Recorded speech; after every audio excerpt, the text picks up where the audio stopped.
Mes parents sont arrivés à minuit à cause de la tempête. Ma belle-mère a fermé le portail en criant « Entrez à 7 heures du matin ». Le lendemain matin, je suis rentrée de voyage, je les ai vus blottis dehors, j'ai vendu la maison et j'ai mis sa famille à la rue. Mes parents sont arrivés cherchant refuge contre la tempête au milieu de la nuit et ma belle-mère, Dolores, a fermé le portail à clé en leur disant d'attendre jusqu'à 7 heures du matin. J'ai immédiatement vendu la maison et mis sa famille à la rue. Cette fin août à Madrid s'était avérée étouffante. Dans le ciel gris, des nuages noirs s'amoncelaient au loin et les prévisions météorologiques ne cessaient de parler d'une forte Dana, dépression isolée en niveau supérieur de l'atmosphère, approchant des provinces voisines. À l'époque, je ne savais pas encore que la véritable tempête ne viendrait pas de la nature. Un autre ouragan s'était déjà formé de manière invisible au sein même de ma propre famille. Je m'appelle Lucie Normand, j'ai 39 ans. Je travaille comme directrice dans une grande entreprise de logistique à Madrid. Mon mari, Charles, 3 ans plus âgé que moi, travaille dans l'immobilier. Nous sommes mariés depuis plus de 10 ans et avons un fils de 9 ans, Hugues. Au cours des premières années après le mariage, on ne pouvait pas dire que nous étions à l'aise. Nous louions un appartement d'un peu plus de 50 mètres carrés à Móstoles. Il y avait des mois où Charles était en retard avec les paiements de ses projets et je devais combler la différence pour le loyer avec mes économies. À cette époque, Charles conduisait une vieille City Ibiza et le soir, il m'apportait souvent des empanadas chaudes. Il souriait toujours et disait que lorsqu'il commencerait à bien gagner, il m'achèterait un chalet avec une immense terrasse. Je lui répondais en plaisantant de me rembourser d'abord les dettes de loyer. Et nous parlerions de la terrasse plus tard. Nous étions pauvres, mais très unis et même dans ce minuscule appartement loué, nous ressentions la chaleur d'un foyer. Mes parents, Emmanuel et Thérèse, vivent dans un petit village de la province de Soria. Ils vendaient des matériaux de construction depuis que j'étais au lycée. Ils n'étaient pas riches. Chaque euro, ils le gagnaient avec du ciment, de l'acier et des briques, supportant des jours torrides dans l'entrepôt en plein air aux pluies torrentielles où ils devaient sauver la marchandise sous des bâches. Mon père était un homme de peu de mots, mais il pensait toujours à l'avenir. Quand je me suis mariée et que je suis allée vivre à Madrid, il ne s'y est pas opposé. Il a seulement dit que même une femme mariée devait se tenir fermement sur ses propres pieds. Un arbre sans racines solides n'aura pas une cime verte. On ne peut pas vivre de manière à devoir demander la main tendue à chaque problème. Je lui répondais que je n'avais pas de soucis à me faire, que mon mari et moi nous entendions à merveille. Mon père souriait et disait qu'il espérait que je n'aurais jamais à comprendre pourquoi il m'avait dit cela. Près de 6 ans après avoir erré d'appartement en appartement, mes parents nous ont invités à une fête de famille. Après le dîner, mon père nous a appelés, Charles et moi, à la table en bois de la véranda. Il a posé un dossier de documents devant moi.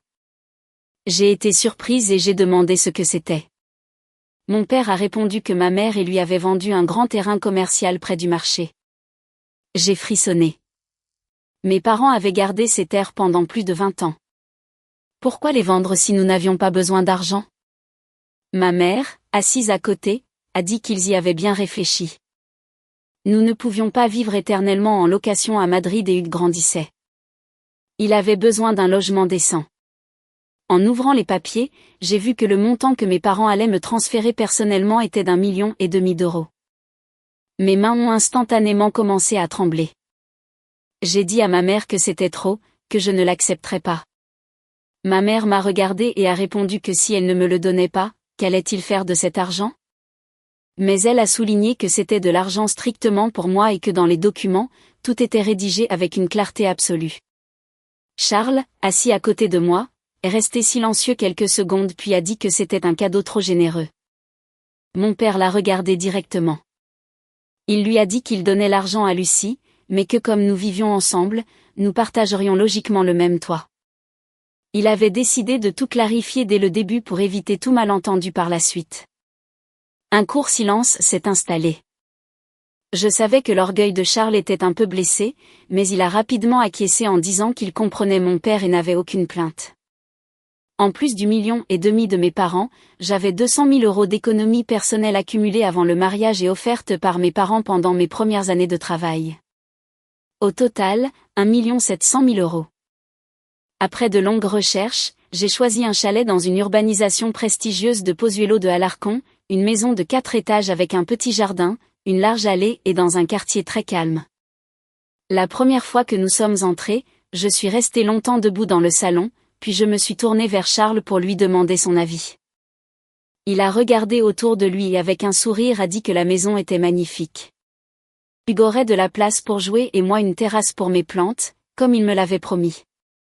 J'ai ri en répondant que cette terrasse, ce sont mes parents qui me l'avaient promise. Charles a également souri, mais son sourire s'est figé un instant. Le jour de la signature des actes, mon père a voyagé de Soria à Madrid. Il a insisté pour que la maison soit enregistrée exclusivement à mon nom. En entendant cela, Charles a été un peu déconcerté. Il a dit à mon père que nous allions vivre ensemble toute notre vie et que peu importait à qui la maison était au nom.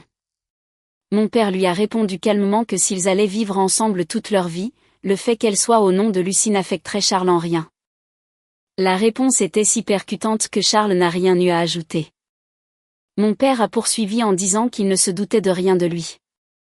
Il voulait simplement que le patrimoine donné à sa fille soit formalisé de manière impeccable. Si à l'avenir nos affaires prospéraient et que nous achetions 10 maisons de plus, ce serait encore mieux. J'ai tiré le bras de mon père en lui disant qu'il allait trop loin et que Charles pourrait mal le prendre. Mon père s'est tourné vers moi et a baissé la voix. Il m'a dit de me souvenir qu'il ne me donnait pas cette maison pour que je sois au-dessus de mon mari, mais pour que j'aie toujours une issue. Et il a ajouté qu'il espérait que je n'en aurais jamais besoin dans ma vie. Je l'ai écouté, ressentant à la fois de la pitié et l'envie de rire. Je lui ai dit que j'avais un mari et un fils et il parlait comme si on allait me mettre à la rue d'un moment à l'autre. Mon père n'a pas souri, il a posé sa main sur le dossier et a prononcé lentement que la vie est longue et personne ne sait ce qu'il y aura dans le cœur des gens dans 10 ans. Finalement, le chalet de 1 700 000 € a été enregistré entièrement à mon nom. Le jour du déménagement, ma mère a apporté du village de la charcuterie, de la confiture maison et des pommes du verger. Toute la famille s'est assise au milieu du salon entre des cartons non défaits, dînant sur des assiettes que nous n'avions pas encore eu le temps de ranger dans les placards. Mon père a levé son verre de vin et m'a regardé. Il a dit que maintenant nous avions une maison, alors nous devions vivre en paix car aucun argent ne peut acheter le traitement humain. J'ai acquiescé, certaine à ce moment-là de comprendre pleinement le sens de ces mots. Je me trompais. 1 an plus tard, mon beau-père est décédé après une grave maladie. Ma belle-mère, Dolores, est restée seule au village. Une nuit, Charles, assis au bord du lit, m'a proposé, hésitant, de faire venir sa mère vivre avec nous. Son père était mort et il ne se sentait pas tranquille qu'elle soit seule. J'ai accepté presque sans réfléchir. Je lui ai dit de la faire venir.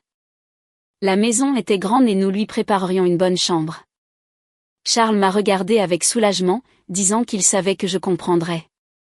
J'ai même ajouté avec un sourire que sa mère était aussi ma mère et que les personnes âgées se sentaient mieux près de leurs enfants. En prononçant ces mots, j'étais absolument sincère. Je ne me doutais pas qu'à parfois, en ouvrant une porte avec de bonnes intentions, on ne peut pas être sûr que celui qui entre se souviendra de qui lui a ouvert cette porte. Ma belle-mère a déménagé à Madrid ce matin de novembre où les arbres de l'entrée de l'urbanisation avaient presque perdu toutes leurs feuilles. Charles lui-même est allé la chercher en voiture. J'avais passé toute la matinée à arranger la chambre du 2e étage, mettant de nouveaux draps, nettoyant les armoires, vérifiant le chauffage et laissant une carafe d'eau sur la table de nuit. Dolores est entrée avec 2 valises, un sac plein de médicaments et quelques douceurs typiques.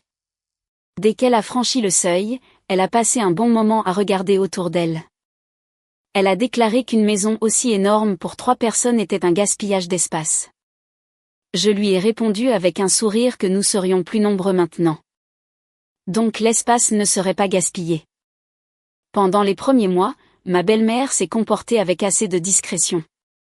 Le matin, elle se levait généralement tôt, balayait les feuilles de la cour, nous préparait parfois même le petit déjeuner à tous. Quand je rentrais tard du travail, elle me laissait le dîner sur la plaque de cuisson en me disant de manger, qu'elle avait déjà réchauffé la soupe. Je lui rendais également sa gentillesse.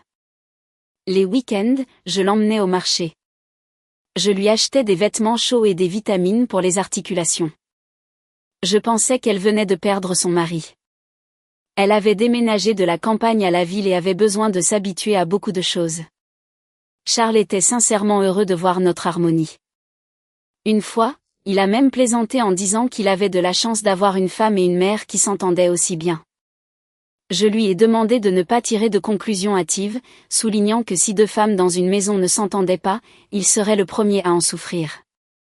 Il a levé les mains en riant et s'est déclaré innocent. Alors cette blague semblait inoffensive. Dolores passait beaucoup plus de temps à la maison que nous. Je partais travailler très tôt et parfois je rentrais tard le soir. Charles partait aussi souvent rencontrer des clients. Peu à peu, ma belle-mère a pris le contrôle des routines de la maison.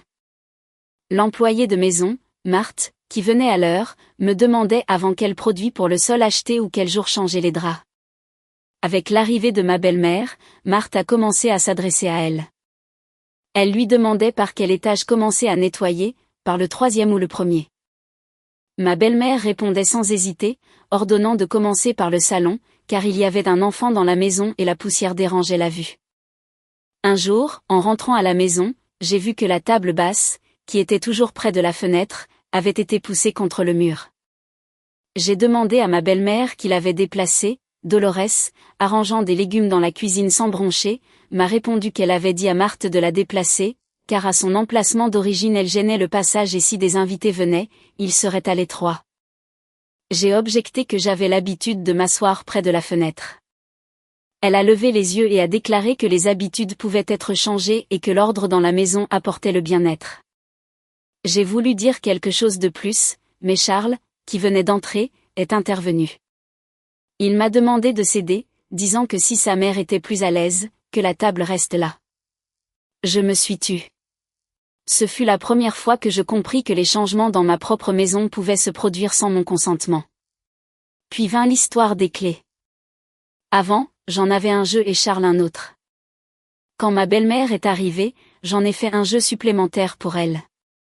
Un jour, j'ai découvert qu'elle avait elle-même appelé un serrurier pour changer la serrure de la porte arrière de la cuisine, considérant que l'ancienne n'était pas assez sûre. À ma question de savoir pourquoi elle ne m'avait pas prévenue, ma belle-mère a répondu que cela coûtait 3 fois rien, qu'elle l'avait jugé bon et l'avait changé. Je travaillais toute la journée et ne voulais pas m'embêter avec des bêtises. Cela ne m'a pas amusé, mais j'ai fermé les yeux. Tout commençait par de petits détails comme ça. Un samedi, mon amie de l'université, Laure, est passée me voir. Je suis descendue à la cuisine chercher des fruits et en revenant, j'ai entendu ma belle-mère lui parler. Laure a complimenté la maison, soulignant à quel point le quartier était calme. Dolores lui a répondu en riant que c'était la maison de son Charles, qu'il avait beaucoup travaillé toutes ces années pour pouvoir l'acheter. Je suis restée figée. Laure savait parfaitement que c'était mes parents qui avaient donné l'argent pour l'achat. Alors elle m'a regardée surprise. Je me suis contentée de sourire et de poser le plat de fruits sur la table. Cette même nuit, j'ai dit à Charles que les mots de sa mère m'avaient semblé très étranges. La maison était à mon nom et l'argent avait été principalement apporté par mes parents. Charles, sans lever les yeux de son portable, a minimisé l'importance. Il a dit que ce n'était que des mots. Les personnes âgées aiment attribuer les succès à leurs enfants. À quoi bon y accorder tant d'importance? Il a ajouté que dire la maison de Charles sonnait mieux que la maison des enfants et m'a demandé de ne pas faire attention aux petites choses, que sa mère venait de devenir veuve. J'ai de nouveau cédé. Quelques semaines plus tard, le technicien qui apportait les filtres à eau a demandé à la porte si les propriétaires étaient là. Dolores, qui était dans la cour, a immédiatement répondu qu'elle était la propriétaire ici et lui a ordonné de rentrer l'équipement. Je descendais l'escalier et j'ai entendu chaque mot avec une clarté totale. De la maison des enfants, c'était passé à la maison de Charles et maintenant c'était devenu ma maison. Juste quelques mots, mais les limites s'étaient déplacées de manière invisible et très lointaine. Ma belle-mère a également commencé à surveiller ce que j'achetais, où j'allais et à quelle heure je rentrais. Une fois, je suis arrivée avec un sac en papier et elle m'a tout de suite demandé ce que j'avais acheté. Je lui ai répondu des chaussures pour le travail. Elle m'a demandé le prix. Je lui ai dit qu'elles coûtaient environ 200 €. Elle a claqué la langue. MMM. Indigné que des chaussures coûtent cet argent. Parce qu'à son époque, avec une fraction de cela, on achetait des chaussures pour plusieurs années. J'ai essayé de lui expliquer que mon travail exigeait des réunions avec des clients et une présence impeccable. Elle s'est tue. Mais son regard exprimait une claire désapprobation. Une nuit, j'ai dit à Charles que sa mère s'immisçait trop dans nos vies. Il a froncé les sourcils et m'a répondu qu'elle aidait à surveiller la maison et l'enfant. Elle préparait le repas et il m'a demandé ce que je voulais de plus. Je ne niais pas son aide, mais aider et prendre des décisions pour les autres sont des choses différentes. Charles s'est penché sur le fauteuil et m'a suggéré de simplement lui donner raison, que je ne perdrais rien à cela et que sa mère avait déjà plus de 60 ans. Je l'ai regardé et je lui ai demandé où était la limite, si je devais céder à chaque fois. Il est resté silencieux un instant puis a dit que je m'inquiétais trop pour tout. Je me demandais parfois si je n'exagérais pas. Après tout, c'était ma belle-mère et elle n'avait encore rien fait de si terrible pour provoquer un conflit. Une personne âgée qui a changé d'environnement et veut se sentir utile. C'est normal. Je me rassurais avec ces pensées jusqu'à fin août, lorsque les journaux télévisés ont commencé à avertir sans cesse d'une terrible Dana, phénomène météorologique, qui avançait vers la province de Soria. Ce soir-là, j'ai appelé ma mère. Je lui ai demandé s'il y avait beaucoup de vent. Ma mère m'a répondu en souriant que oui, il soufflait, mais qu'ils y vivaient depuis de nombreuses années et que je n'avais pas à m'inquiéter. Je ne me sentais pas tranquille. Je leur ai proposé d'aller chez tante Jeanne pendant quelques jours. En arrière-plan, mon père a répondu à voix haute de ne pas paniquer, que notre maison était solide. Le lendemain matin, j'ai dû partir en voyage d'affaires à Barcelone. Avant de partir, j'ai de toute façon demandé à Charles de me prévenir si mes parents appelaient et qu'il se passait quelque chose. Lui, en nouant sa cravate, a répondu avec désinvolture qu'il avait compris et m'a dit de partir. J'ai roulé ma valise vers la porte. Dolores était dans le salon, lissant méticuleusement le bord du tapis sous la table basse.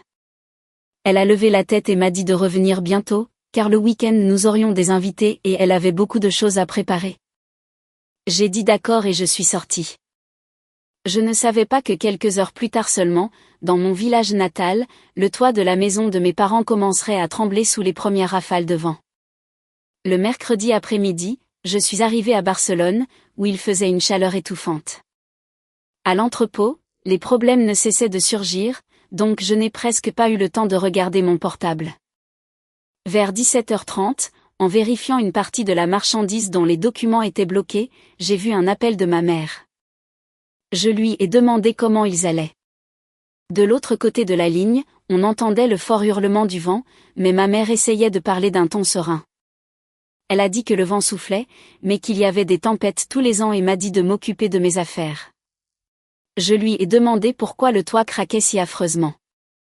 Ma mère a ri et a répondu que c'était celui du voisin, qu'elle et mon père étaient à l'intérieur de la maison et que tout allait bien. J'ai voulu lui poser plus de questions, mais un employé s'est approché en courant pour m'informer de l'arrivée des camions. J'ai seulement eu le temps de lui dire d'aller chez tante Jeanne, si le vent s'intensifiait, et de m'appeler sans faute. Ma mère l'a promis et m'a dit de ne pas m'inquiéter, après quoi elle a raccroché. Vers 18h, un bruit assourdissant a retenti sur le toit. Mon père déplaçait de vieux sacs de ciment dans le débarras et il a frissonné. Une énorme partie de la toiture au-dessus de la partie centrale de la maison avait été arrachée par le vent. Des torrents de pluie ont commencé à tomber directement sur le sol, inondant les meubles en bois. Ma mère a crié terrifiée que le toit s'était envolé. Mon père a appuyé ses mains sur ses genoux, l'a regardé et lui a ordonné de prendre d'abord les bassines pour l'eau, puis de sauver les choses, mais les bassines ne résolvaient pas la situation. Et les deux personnes âgées ont commencé à traîner les meubles et à soulever les appareils électroménagers pour qu'ils ne soient pas mouillés. Mon père souffrait d'arthrose au genou depuis des années. Par mauvais temps, il devait s'accrocher au mur pour monter les escaliers, mais à ce moment-là, il a serré les dents et a déplacé de lourdes caisses dans un endroit sec. Les voisins, voyant le toit arraché, ont enfilé des imperméables et sont accourus pour aider. Oncle Pierre, qui vivait en face, est entré dans la maison, criant par-dessus le vent, a ordonné à mon père d'arrêter immédiatement, lui montrant les jambes, et lui a dit qu'il s'occuperait de tout. Mon père a essayé d'objecter qu'il restait des objets de valeur. Oncle Pierre l'a attrapé par les épaules, lui disant que la vie était plus importante que les choses et que s'il tombait à ce moment-là, qui allait l'emmener à l'hôpital. Plusieurs jeunes hommes du village sont entrés en courant et ensemble, ils ont déplacé la télévision, les documents importants et les affaires à l'arrière de la maison. L'un d'eux est monté sur le toit pour essayer de placer une bâche, mais le vent était si brutal qu'il a dû redescendre. Dans cette maison, mes parents avaient vécu plus de 30 ans. Je leur avais souvent proposé de la démolir et d'en construire une nouvelle plus sûre, mais mon père avait pitié de jeter la maison héritée de ses grands-parents. Si le toit se cassait, il le réparait. Si un mur se fissurait, il l'enduisait. Ma mère le soutenait, ajoutant que l'argent valait mieux le garder en cas de maladie et qu'une grande maison ne servait à rien à des personnes âgées. Alors, il me semblait qu'ils étaient trop austères. Je n'ai jamais imaginé qu'un jour cette vieille maison les obligerait à quitter leur foyer au milieu d'une nuit de tempête. À cette heure, l'eau dans la cour leur arrivait déjà au-dessus des chevilles.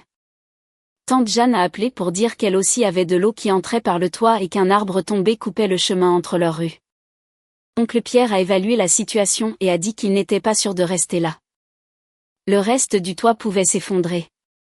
Ma mère, angoissée, a demandé où ils allaient aller maintenant. Un voisin leur a informé que le bus de ligne qui allait à Madrid ramassait des gens sur la route principale. Il s'est proposé d'emmener mes parents dans son vieux Nissan Patrol jusqu'à la section par laquelle on pouvait encore passer. Mon père a immédiatement secoué la tête, disant qu'il n'irait pas à Madrid en pleine nuit pour ne pas déranger ses enfants.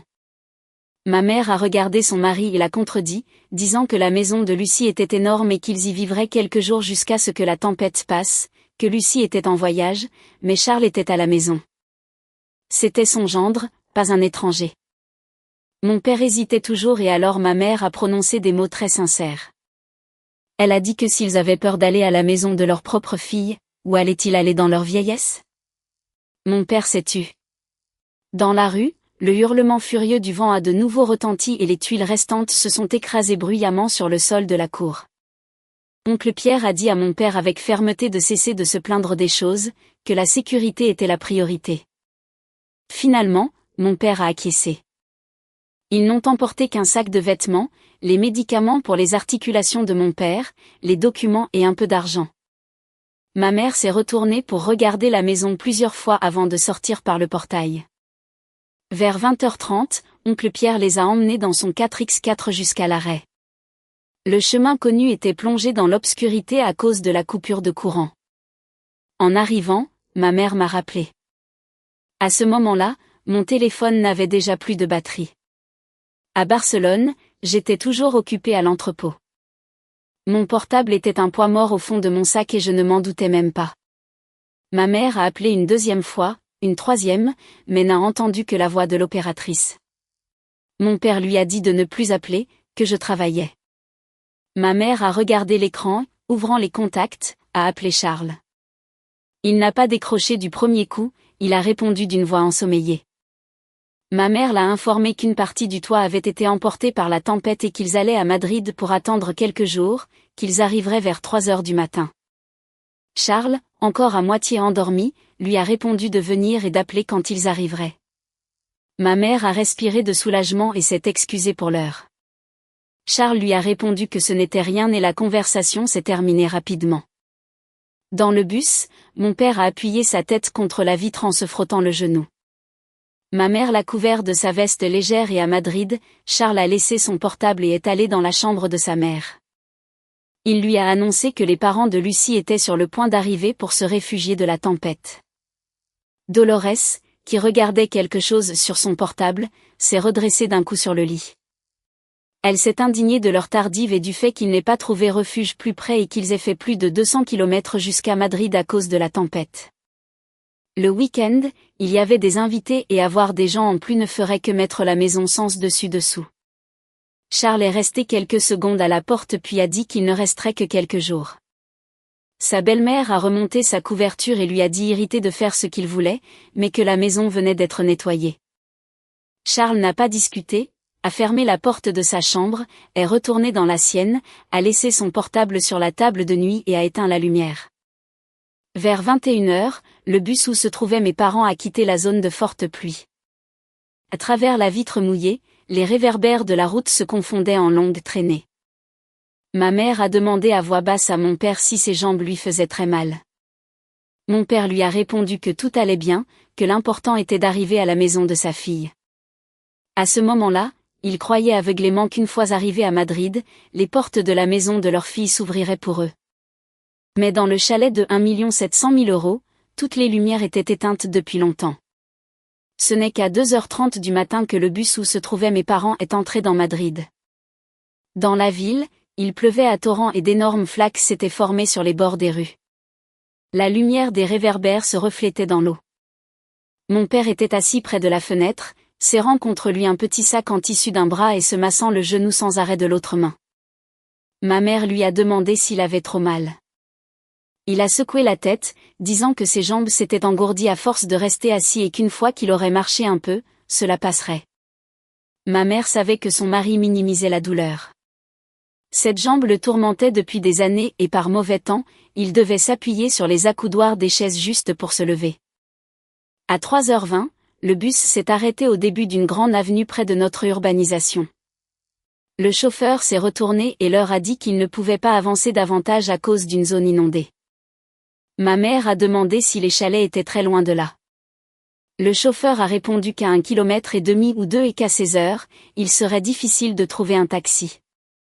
Mon père a fait un geste de la main disant qu'ils iraient à pied. Ils sont descendus du bus et le vent a frappé la rue vide, retournant instantanément le parapluie que ma mère venait d'ouvrir. Elle a dû le refermer, mettre la capuche de son imperméable et soutenir mon père. Ce trajet a été interminable pour 2 personnes de plus de 60 ans qui venaient de survivre à une nuit terrifiante fuyant une tempête. Par endroits, l'eau leur couvrait plus haut que les chevilles. Mon père a trébuché dans un trou et a failli tomber. Ma mère l'a rattrapé rapidement par le bras. Il est resté debout quelques secondes en serrant les dents et a dit que ce n'était rien. Ma mère lui a proposé de se reposer, mais il lui a dit de continuer, car rester immobile dans la rue donnait encore plus froid. Elle le tenait en regardant les silhouettes sombres des maisons. Elle ne s'est pas plainte. Elle lui demandait seulement de temps en temps si ses jambes tenaient. Il répondait oui. Presque à 3h50, ils sont enfin arrivés devant ma maison. Le portail en fer était fermé à double tour et le petit auvent au-dessus dépassait à peine. Le vent poussait la pluie de côté et l'eau trempait jusqu'au seuil même. Ma mère a sonné la première fois. Personne n'a répondu. Elle a appuyé une deuxième fois puis une troisième. 1 minute plus tard, la caméra du poteau s'est allumée. Le haut-parleur a émis un déclic statique et la voix de ma belle-mère, Dolores, a demandé qui c'était. Ma mère, pleine de joie, a répondu que c'était elle et son mari. Ma belle-mère a demandé sèchement si c'étaient les beaux-parents. Ma mère l'a confirmé en lui expliquant le toit arraché par le coup de vent et lui a demandé de les laisser entrer quelques jours, ajoutant que son mari avait très mal aux jambes. La caméra a tourné légèrement. Plus tard, en écoutant le récit de ma mère, j'ai pu imaginer clairement Dolores les examinant de la tête aux pieds à travers l'écran. Imperméable trempé, pantalon taché de boue, vieilles bottes trempées jusqu'aux os et un sac en tissu plein de taches pour être tombé plusieurs fois. La voix de ma belle-mère a changé instantanément. Elle a porté les mains à sa tête et s'est exclamée « Mais pourquoi venez-vous dans cet état ?» Ma mère s'est interrompue et a essayé d'expliquer que les rues étaient inondées et c'est pourquoi ils avaient dû venir à pied. Ma belle-mère a déclaré que la veille, un nettoyage général avait été fait dans la maison, que le week-end il y avait des invités, que le tapis à 3 000 € venait de la teinturerie et que le parquet était ciré. Si elles entraient directement de la rue, elles mettraient toute la boue dans la maison. Vous entrez déjà directement de la rue. Ma mère est restée silencieuse puis a suggéré doucement d'ouvrir simplement le portail pour qu'ils puissent se changer, promettant de nettoyer soigneusement leurs chaussures avant d'entrer. Ma belle-mère a répliqué immédiatement que ce n'était pas une question de chaussures. Leurs vêtements dégoulinaient et goutteraient de l'eau partout dans la maison. Mon père, qui était resté silencieux jusqu'à ce moment-là, était debout, un peu courbé, s'accrochant d'une main à la feuille du portail pour soulager sa jambe droite. Ma mère a regardé son mari et a essayé de parler encore plus bas. Elle a demandé à Dolores de les laisser au moins sous le porche du jardin. Si elle avait tant peur pour la maison, il n'entrerait pas dans le salon. C'est juste que mon père avait mal aux articulations. Il avait marché 2 kilomètres et ne pouvait plus rester debout. On n'a pas entendu le clic de la serrure s'ouvrir. Au lieu de cela, ma belle-mère a dit que si elle ouvrait le portail à ce moment-là, des chiens et des chats errants s'infiltreraient dans la cour et qu'ils venaient aussi de nettoyer le sol extérieur. Ma mère a eu le souffle coupé. Elle lui a rappelé qu'ils étaient de la famille, que leur maison avait été détruite par la tempête et c'est pourquoi ils étaient arrivés au milieu de la nuit, qu'ils ne voulaient pas être un fardeau. À ce moment-là, la sonnette a réveillé Charles, il est descendu du 2e étage, décoiffé et avec une veste légère par-dessus, il a demandé à sa mère qui était venue. Dolores s'est tournée vers lui et l'a informé que c'étaient les parents de Lucie, couverts de boue, exigeant d'être autorisés à entrer dans la maison. Charles a regardé l'écran et a vu clairement mon père appuyé sur le portail et ma mère debout à ses côtés. Il a suggéré à sa mère de leur ouvrir, qu'il pleuvait et qu'il ne pouvait pas les laisser dehors.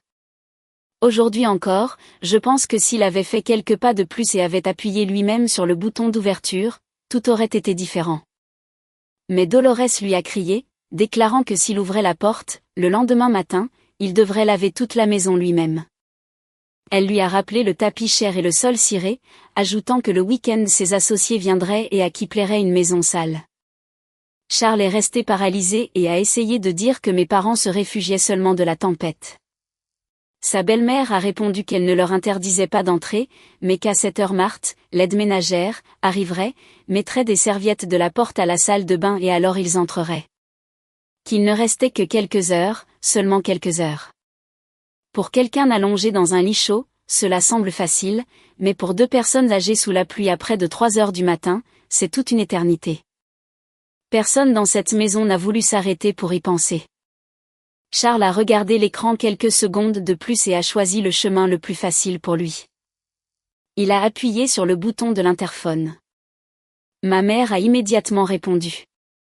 Charles leur a demandé d'attendre un peu jusqu'à 7 heures du matin, jusqu'à l'arrivée de la femme de ménage et qu'elle couvre le sol. Il a dit que sa mère était en ce moment très agitée par la question du nettoyage. Ma mère a pensé qu'elle avait mal entendu. Elle lui a rappelé que mon père avait terriblement mal aux jambes. Charles n'a pas répondu immédiatement. Alors mon père a parlé. Sa voix était basse, mais très claire. Il a dit à ma mère, « Ça suffit, un seul mot ».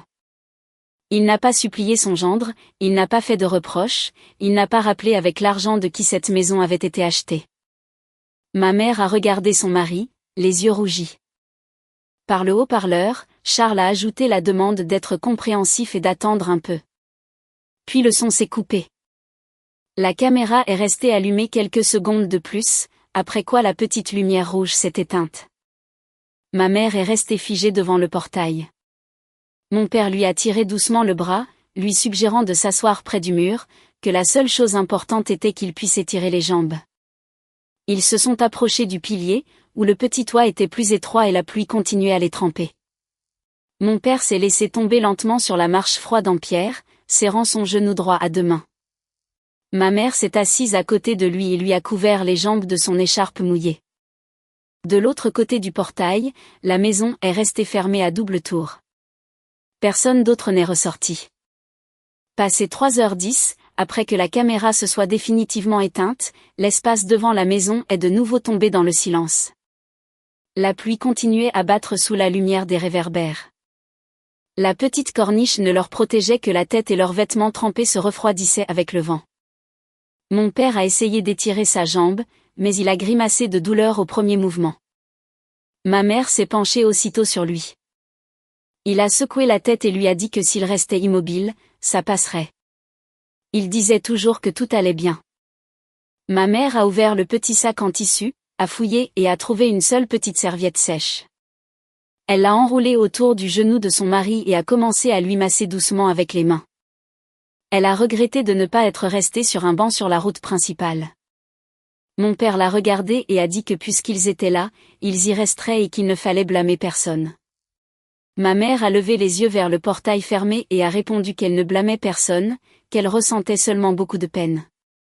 Un peu plus tard, elle lui a demandé à voix basse de ne pas m'appeler parce que je travaillais. Elle a soupiré en disant que son portable était à court de batterie et qu'elle ne pouvait pas m'appeler de toute façon. Mon père a répondu que c'était mieux ainsi, car sinon je me serais mise à paniquer. Ma mère l'a regardé d'une voix tremblante, lui reprochant de s'inquiéter pour moi alors qu'il avait lui-même de si graves problèmes avec ses jambes. Mon père a souri faiblement et a répondu qu'il était normal que les jambes d'un vieil homme fassent mal. L'important était que les enfants soient tranquilles. Quand ma mère m'a répété cette phrase plus tard, mon cœur s'est serré. Mon père avait toujours été comme ça. Toute sa vie, craignant de déranger ses enfants, de les mettre dans une situation inconfortable. Même quand la propre maison de sa fille ne lui ouvrait pas ses portes, il pensait d'abord à savoir si cela allait interférer avec mon travail. Vers 4 heures du matin, la pluie s'est un peu calmée, mais elle est ensuite retombée avec une force renouvelée. L'eau de la rue est montée jusqu'au bord du trottoir. Le vent hurlait en s'engouffrant par les interstices du portail. Ma mère s'est serrée davantage contre lui pour le protéger du vent. Il lui a proposé de s'appuyer contre le mur et d'essayer de dormir un peu. Elle a soufflé, lui demandant comment elle allait pouvoir dormir alors qu'il était dans cet état. Il lui a suggéré de fermer au moins les yeux. Elle l'a menacé de se fâcher s'il disait un mot de plus. Il s'est tu. Un peu plus tard, il a posé sa tête contre la colonne. Ses mains calleuses reposaient toujours sur ses genoux. À 5 heures du matin, ma mère a remarqué que mon père était pris de tremblements. Elle lui a touché le front et a eu peur. Sa peau était glaciale et son visage pâle.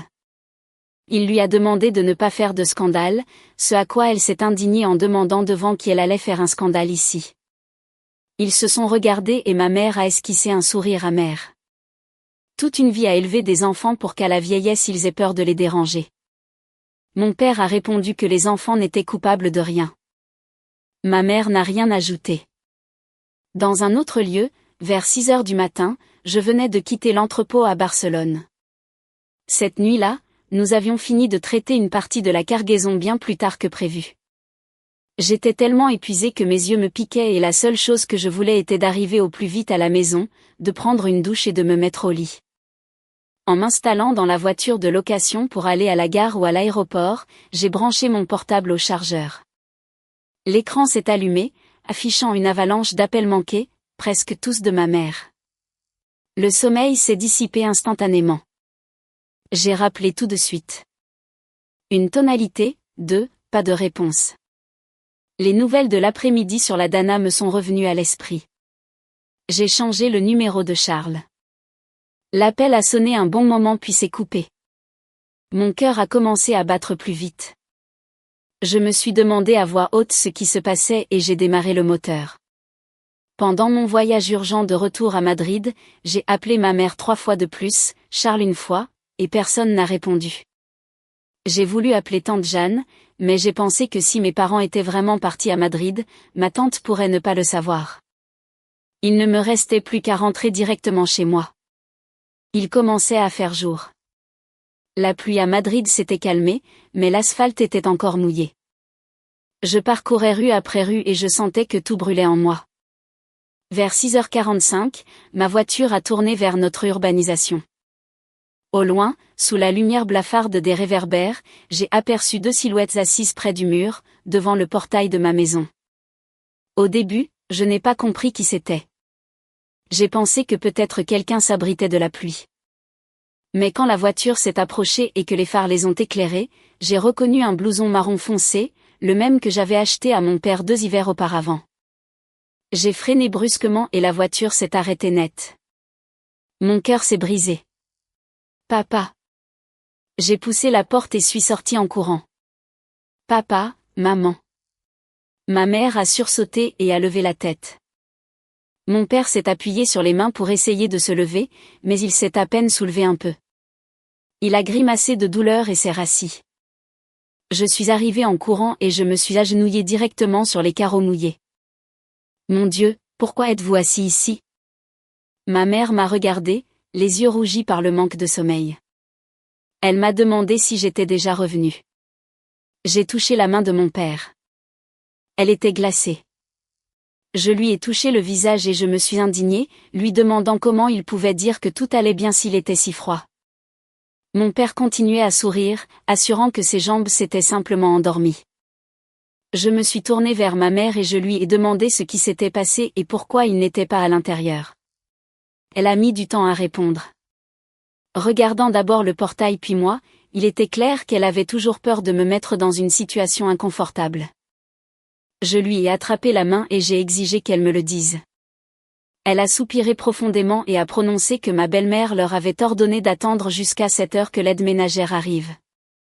J'ai cru que j'avais mal entendu. Ma mère a essayé de me rassurer en disant qu'il était presque 7 heures et qu'il n'était pas nécessaire de faire de scandale, que mon père allait bien. J'ai regardé mon père. Son pantalon était trempé des genoux vers le bas et la petite serviette que ma mère lui avait enroulée autour de la jambe était complètement mouillée. Ses lèvres avaient pâli et ses mains tremblaient légèrement. Je leur ai demandé depuis quelle heure ils étaient là.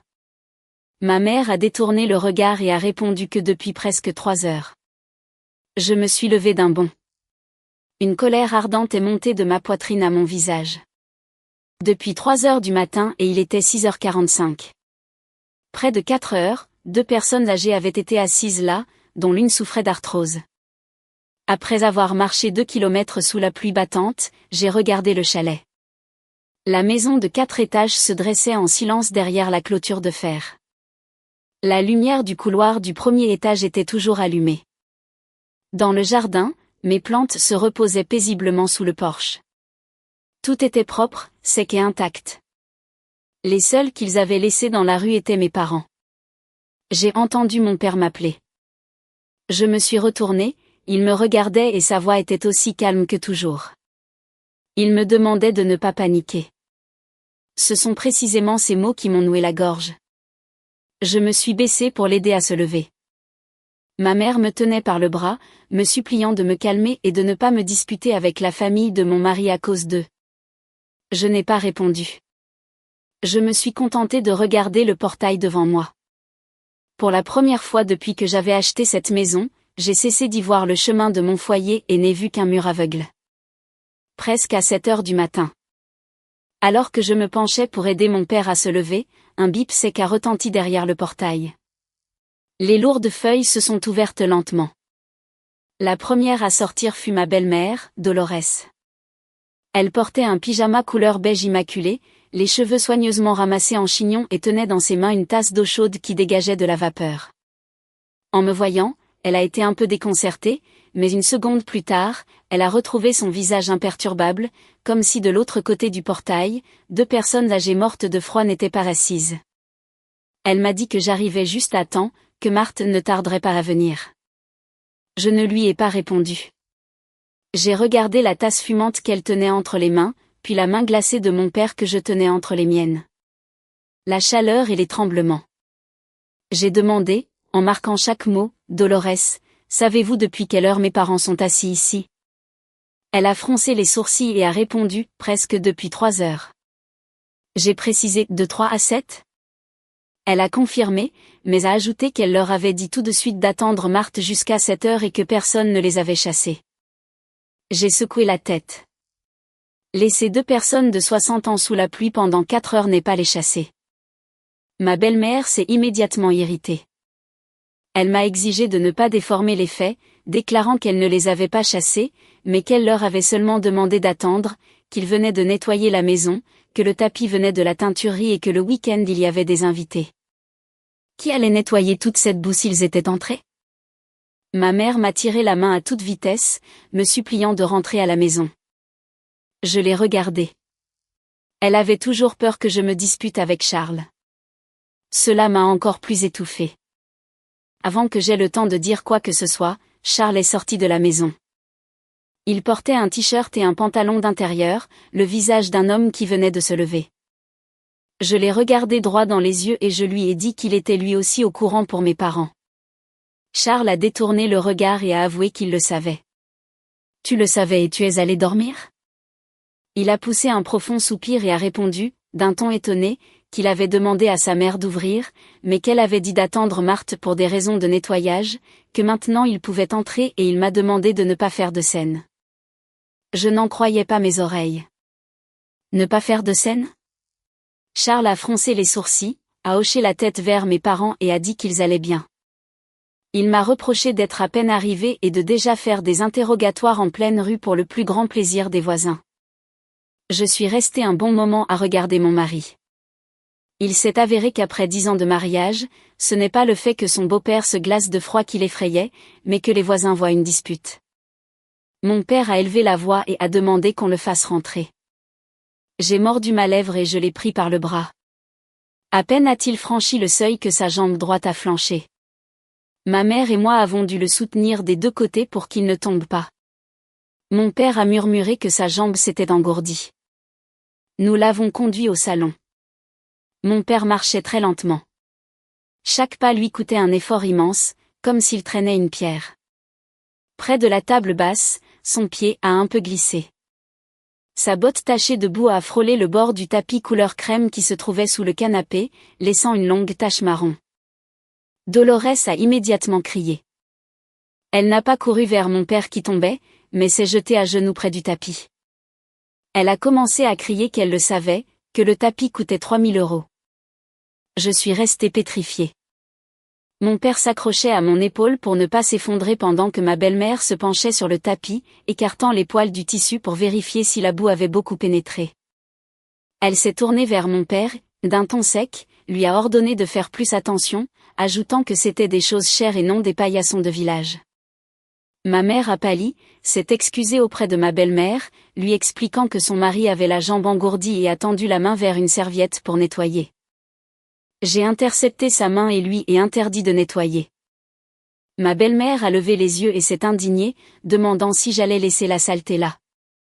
Je l'ai regardé et je lui ai dit, « Mon père vient de manquer de tomber et la première chose que vous demandez, c'est le tapis. » Elle s'est levée d'un bond. Elle m'a ordonné de ne pas changer de sujet, disant que les adultes devaient faire attention à ne pas tomber seuls et que le tapis était un tapis à 3000 €. J'ai laissé échapper un rire amer. Mon rire était si court qu'il m'a fait frissonner moi-même. J'ai demandé si 3000 € valaient vraiment plus qu'une personne. Le visage de ma belle-mère est devenu rouge. Elle a objecté qu'elle n'avait pas dit cela, mais que les gens de village ne savaient pas prendre soin des choses et qu'il fallait le leur rappeler. Qu'en ville, tout a un prix. Ma mère a baissé la tête. Mon père est resté silencieux, mais j'ai entendu avec une clarté totale les mots « les gens de village ». J'ai demandé qui était de village ici et ne savait pas prendre soin des choses. Ma belle-mère a hésité et a répondu qu'elle parlait en général et qu'il n'était pas nécessaire de chercher la petite bête. À ce moment-là, des pas rapides se sont fait entendre dans l'escalier. Hugues est apparu en pyjama, les cheveux en bataille. Il s'est frotté les yeux et a été ravi de me voir. Puis il a vu son grand-père et a couru vers lui.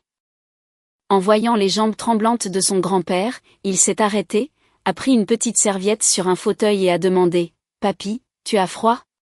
Sèche tes mains. » Mon père a pris la serviette, ses yeux se sont rougis et il a remercié son petit-fils. Hugues a regardé la boue sur le tapis, puis sa grand-mère, et a demandé si son grand-père avait mal aux jambes. Dolores a bafouillé, irritée, que le grand-père s'était mouillé sous la pluie et avait sali la maison. J'ai immédiatement ordonné à Hugues de monter se changer, lui disant que les adultes se débrouilleraient seuls. L'enfant nous regardait, mon grand-père et moi, sans comprendre ce qui se passait. Malgré tout, il a proposé à son grand-père de s'asseoir à sa place, ajoutant que c'était douillet. Un enfant de 9 ans savait qu'il devait céder son siège. Je me suis tournée vers mon mari. Charles était debout derrière, les mains sur les hanches et l'expression d'être fatigué de tout ce remue-ménage. Il a proposé que nous nous taisions tous. À ma mère, de parler moins, à moi, d'arrêter de me fâcher, et à mes parents de se reposer. En entendant cela, je me suis tournée vers lui. Tu demandes à tout le monde de se taire. Celui qui est resté sous la pluie doit se taire. Celui à qui on reproche la saleté doit se taire. Celui qui a failli tomber doit aussi se taire. Et celui qui a fermé la porte doit seulement parler moins. Charles a baissé la voix en demandant en quoi il se trompait. Il s'est tu. J'ai regardé ces 3 personnes et j'ai ressenti une fatigue mortelle. Je ne voulais pas rester debout dans le salon à discuter pendant que mon père tremblait. J'ai demandé à ma mère de sortir les médicaments de mon père. Je l'ai aidé à s'asseoir et je lui ai demandé comment il se sentait. Mon père a répondu qu'il avait juste froid. Je lui ai touché le front. Il était brûlant. J'ai tout de suite sorti mon portable et j'ai appelé un médecin que je connaissais dans un centre de santé privé. Ma belle-mère restait debout près du tapis, le visage de pierre. Je ne l'ai plus regardé. À ce moment-là, je n'avais qu'une pensée claire en tête. Si je continuais à discuter, les seuls qui souffriraient seraient mes parents. Je devais prendre soin de mon père et tout ce qui venait de se passer, je m'en souviendrai jusqu'au dernier mot. Le médecin est arrivé passé 8 heures du matin. Après avoir pris la température, la tension et examiné la jambe de mon père, il a diagnostiqué une hypothermie sévère due aux vêtements mouillés et un épuisement extrême après une nuit d'insomnie. Le genou droit était plus enflé que la normale à cause de la longue marche, mais heureusement, il n'y avait pas de blessure grave. Le médecin a prescrit du repos, de la chaleur, de prendre les médicaments à l'heure et de limiter les mouvements pendant les 2 prochains jours, en cas de forte fièvre ou de problèmes respiratoires, à l'hôpital immédiatement. J'acquiesçais sans arrêt, lui donnant raison en tout. Mon père essayait toujours de résister, demandant au médecin si tant de médicaments étaient vraiment nécessaires, qu'il se reposerait et que tout passerait. Je me suis retenue et lui ai ordonné d'arrêter de dire que tout allait bien ou qu'il allait assumer la responsabilité si quelque chose de grave se produisait. Le médecin m'a soutenue avec un léger sourire, soulignant que les personnes âgées ont tendance à économiser sur les médicaments, mais que la maladie n'économise pas sur elles. Ces mots ont fait taire mon père. Après avoir accompagné le médecin à la porte, j'ai commandé à manger à domicile, un bon bouillon de poulet, une omelette, du lait chaud et quelques viennoiseries pour mes parents. À peine avais-je posé le portable que ma belle-mère est sortie de la cuisine. Elle m'a demandé ce que j'avais commandé. En entendant la réponse, elle a froncé les sourcils et a dit qu'il restait la moitié de l'assiette de macaroni d'hier et du pain dans la cuisine, qu'on aurait pu réchauffer sans plus, que commander à manger était une dépense inutile, qui sait, l'hygiène qu'ils avaient dans ces endroits. Je l'ai regardé. Je n'avais pas envie de revenir au scandale du matin et de transformer le repas en une autre bataille. J'ai seulement prononcé une phrase, mes parents ne mangent pas de restes. Dolores a serré les lèvres et m'a demandé si j'insinuais qu'elle donnait des restes à manger aux gens. Je lui ai répondu que je n'insinuais rien, j'avais simplement commandé de la nourriture fraîche pour mes parents. Je me suis retournée, ne voulant pas continuer la conversation.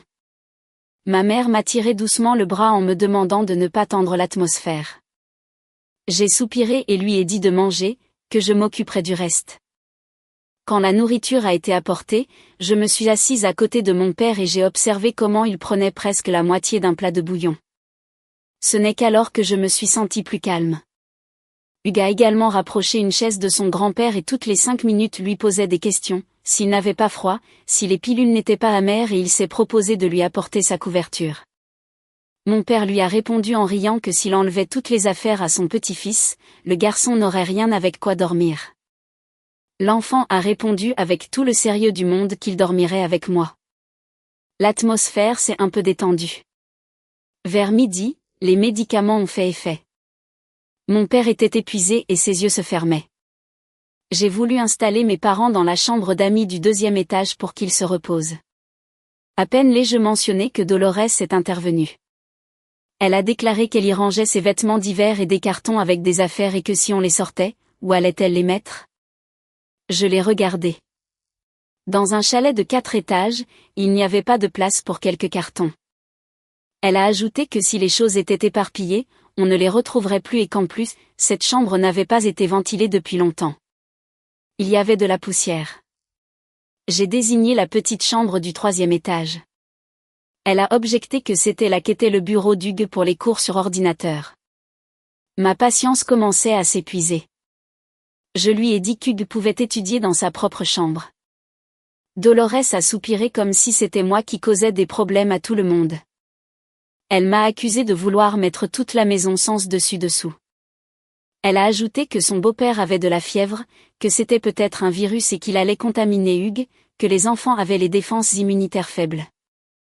Après une pause, elle a proposé la chambre du 4e étage. Le débarras. Elle a dit qu'on pouvait écarter les cartons, mettre un matelas et qu'il pourrait y dormir quelques nuits, que dormir séparés était le mieux pour tout le monde. Je suis restée un bon moment à regarder ma belle-mère. Dans un chalet de 4 étages, il y avait une chambre pour les vêtements, une chambre avec un bureau et une chambre pour les vieilles affaires. Et aux 2 personnes qui avaient apporté presque toutes leurs économies pour acheter cette maison, on leur offrait de dormir dans le débarras. Je ne me suis pas disputée avec elles.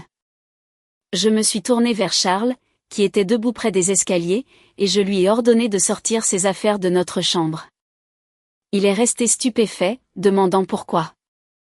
Je lui ai expliqué que mes parents dormiraient dans notre chambre quelques jours. Il a immédiatement froncé les sourcils et a demandé où il allait dormir. Je lui ai proposé de choisir entre le bureau ou le canapé. Le visage de Charles a changé. Il m'a demandé de ne pas exagérer, me rappelant que le lendemain, il devait travailler et que sur le canapé, il ne fermerait pas l'œil. J'ai ri, mais il n'y avait pas la moindre joie dans mon rire. Il avait perdu son lit pour une nuit et il était déjà en colère. Et quand mes parents avaient perdu leur refuge pendant des heures sous la pluie, il avait appelé cela « pas de problème ». Charles a baissé la voix en disant que nous avions déjà parlé de l'incident du matin et me demandant d'arrêter de le rappeler. Je lui ai répondu que je résolvais le problème de l'endroit où mes parents allaient dormir. Sa mère avait proposé le débarras et je lui ai demandé s'il n'avait pas envie d'aller dormir là-bas. Il s'est tu. Je me suis adressée à mes parents et je leur ai dit qu'ils allaient dormir dans ma chambre et que personne ne bougerait de là. Ma mère a agité les mains en disant qu'ils pouvaient se coucher n'importe où du moment qu'on ne se disputait pas à cause d'eux. J'ai attrapé la main de ma mère et je lui ai dit que nous ne nous disputions pas à cause d'eux. Simplement, j'avais cédé trop longtemps et tout le monde s'était habitué à ce que ce soit toujours comme ça. Mon père m'a regardé et m'a dit que dans ma maison, c'était moi qui prenais les décisions, mais de faire attention à ne pas agir à chaud. J'ai acquiescé. Le soir, j'ai rangé la chambre. J'ai changé les draps. J'ai tiré les rideaux. J'ai réglé la climatisation à une température agréable et j'ai aidé mon père à se coucher. Ma mère est restée à ses côtés pour le soigner.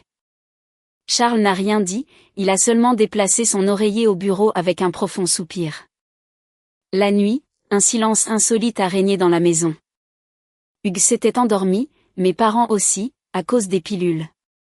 Je suis restée assise près du lit de mon père un peu plus longtemps et en vérifiant que son front était plus frais, je suis descendue à la cuisine chercher de l'eau. En passant devant le bureau, j'ai entendu la voix de ma belle-mère. La porte n'était pas entièrement fermée. J'allais passer mon chemin, quand j'ai entendu un chiffre qui m'a arrêté. 1 million ou 1,5 million. D'où allons-nous le sortir maintenant? C'était la voix de Dolores. Charles a répondu à voix basse, je cherche des options. Elle a continué, quelles options? La maison est au nom de Lucie. Le silence s'est fait, puis Charles a dit, maman, baisse la voix. Baisse la voix. Le week-end, beaucoup de gens viendront, alors ce sera plus facile de leur dire. Je n'ai pas distingué la fin de la phrase. Le bruit de la climatisation couvrait les mots. J'ai seulement saisi des fragments. Par orgueil, elle ne refusera pas. Ensuite, nous le formaliserons devant notaire. La main avec laquelle je tenais le verre est restée glacée. Je ne comprenais pas entièrement de quoi il parlait, mais 3 choses étaient extrêmement claires. Une somme de plus d'1 million d'euros, la maison à mon nom et le mot notaire. Je n'ai pas fait irruption dans le bureau pour organiser un interrogatoire. Je suis retournée en silence dans la chambre et je me suis allongée à côté de mon fils. Cette nuit-là, j'ai été consciente pour la première fois de quelque chose de plus terrifiant que les mots cruels du matin. La question ne se limitait pas à la haine de ma belle-mère envers mes parents. Quelqu'un complotait pour s'emparer de quelque chose de bien plus grand. Le lendemain matin, je me suis réveillée à l'aube. Je n'avais presque pas fermé l'œil de la nuit, mais ma tête était étonnamment claire. Je suis restée allongée à côté d'Hugues, ruminant les fragments de la conversation du bureau. 1 million d'euros. La maison au nom de Lucie. Le week-end, beaucoup de monde. Formalisation devant notaire. Ces pièces ne formaient pas encore une image complète, mais elles me laissaient entendre une chose. Le problème allait bien au-delà d'un conflit entre ma belle-mère et mes parents. Je suis descendue au rez-de-chaussée. Mon père s'était déjà réveillé et était assis, appuyé contre la tête de lit, buvant de l'eau. Ma mère m'a vu et m'a demandé si j'avais pu dormir. Je lui ai répondu que oui avec un sourire et j'ai demandé des nouvelles de la santé de mon père. Il s'est caressé le genou en disant qu'il allait beaucoup mieux et a ajouté qu'après le repas, ils avaient l'intention de retourner chez eux. Je suis restée figée. Le toit n'était toujours pas réparé. Pourquoi faire? Il a proposé de vivre chez tante Jeanne pour le moment afin de ne pas me causer de problème. J'ai regardé mon père. Il parlait calmement, mais je savais que la veille, il avait vu trop de choses. Je me suis assise au bord du lit et je lui ai dit qu'il ne me causait aucun problème, qu'il reste là et que nous penserions aux rénovations de leur maison plus tard. Ma mère a voulu protester, mais j'étais déjà debout. Je leur ai dit que j'allais travailler un peu et que mon père prenne ses médicaments et se repose. Je suis sortie de la chambre. Charles était déjà parti au bureau et ma belle-mère était allée au marché. Le bureau du rez-de-chaussée n'était pas fermé à clé. Je me suis souvenu qu'hier Charles y avait apporté son oreiller et que le matin, il était parti en hâte en laissant les papiers sur la table. Je n'ai pas fouillé dans ses tiroirs privés. Un dossier avec le logo de son entreprise était à l'endroit le plus visible. Je l'ai ouvert. Au début, il y avait des feuilles de calcul, des graphiques et des limites de crédit dont je ne comprenais pas grand-chose, mais en continuant à feuilleter, j'ai vu un tas de marques rouges. Dans l'un des tableaux, il était indiqué un déficit de liquidité prévu d'entre 1 million et 1 200 000 euros. Dans un autre document, il était mentionné la nécessité d'apporter une garantie supplémentaire à la banque pour reprendre le financement. Vers la fin, mon regard s'est arrêté sur l'adresse d'un immeuble à Pozuelo de Alarcón. C'était ma maison. Je suis restée pétrifiée. Aucun document ne disait que la maison était déjà hypothéquée. Charles ne pouvait pas faire cela sans moi, car j'étais la seule propriétaire, mais il était évident qu'il l'avait incluse dans le plan financier de son entreprise. J'ai pris des photos avec mon portable de toutes les pages qui me concernaient. La première personne à qui j'ai pensé fut Béatrice, une amie d'école qui travaillait dans une importante banque commerciale. Je l'ai appelée. Béatrice a répondu immédiatement. Elle m'a demandé ce qui se passait à ces heures-là. Je lui ai demandé de jeter un coup d'œil à des documents, ajoutant que cela devait rester secret. Elle est devenue sérieuse et m'a dit de les lui envoyer. 10 minutes plus tard, Béatrice m'a rappelé. Elle m'a demandé directement, « Lucie, dis-moi la vérité. Ces documents sont-ils de l'entreprise de ton mari? » Oui. À quel nom est cette maison? À mon nom. Seulement au tien? Oui, mes parents me l'ont offerte. Béatrice a expiré et a dit, alors, pour le moment, tu n'as rien perdu. Ton mari ne peut pas hypothéquer ta maison sans ton consentement. Pour l'utiliser comme garantie, il a besoin de ta signature et de toutes les formalités. J'ai serré le téléphone fortement. Je lui ai demandé s'il y avait une menace cachée dans les papiers. Béatrice a répondu que la principale menace n'était pas dans les papiers, mais si je les signais sans en comprendre les conséquences. Je suis restée silencieuse. Béatrice a continué. D'après ce que je vois dans les documents, son entreprise a un trou de trésorerie dans au moins 2 promotions. Il n'y a pas de chiffre exact, mais ils ont besoin d'injecter plus d'1 million d'euros. Si la banque ne leur accorde pas le crédit, ils courent à la ruine. Je lui ai demandé ce qui se passerait si la maison était utilisée comme garantie et que l'entreprise ne payait pas la dette. La réponse a été directe. Alors la banque prendrait la maison pour récupérer la dette. Ces adresses ne sont pas mises dans les rapports officiels pour faire un brouillon.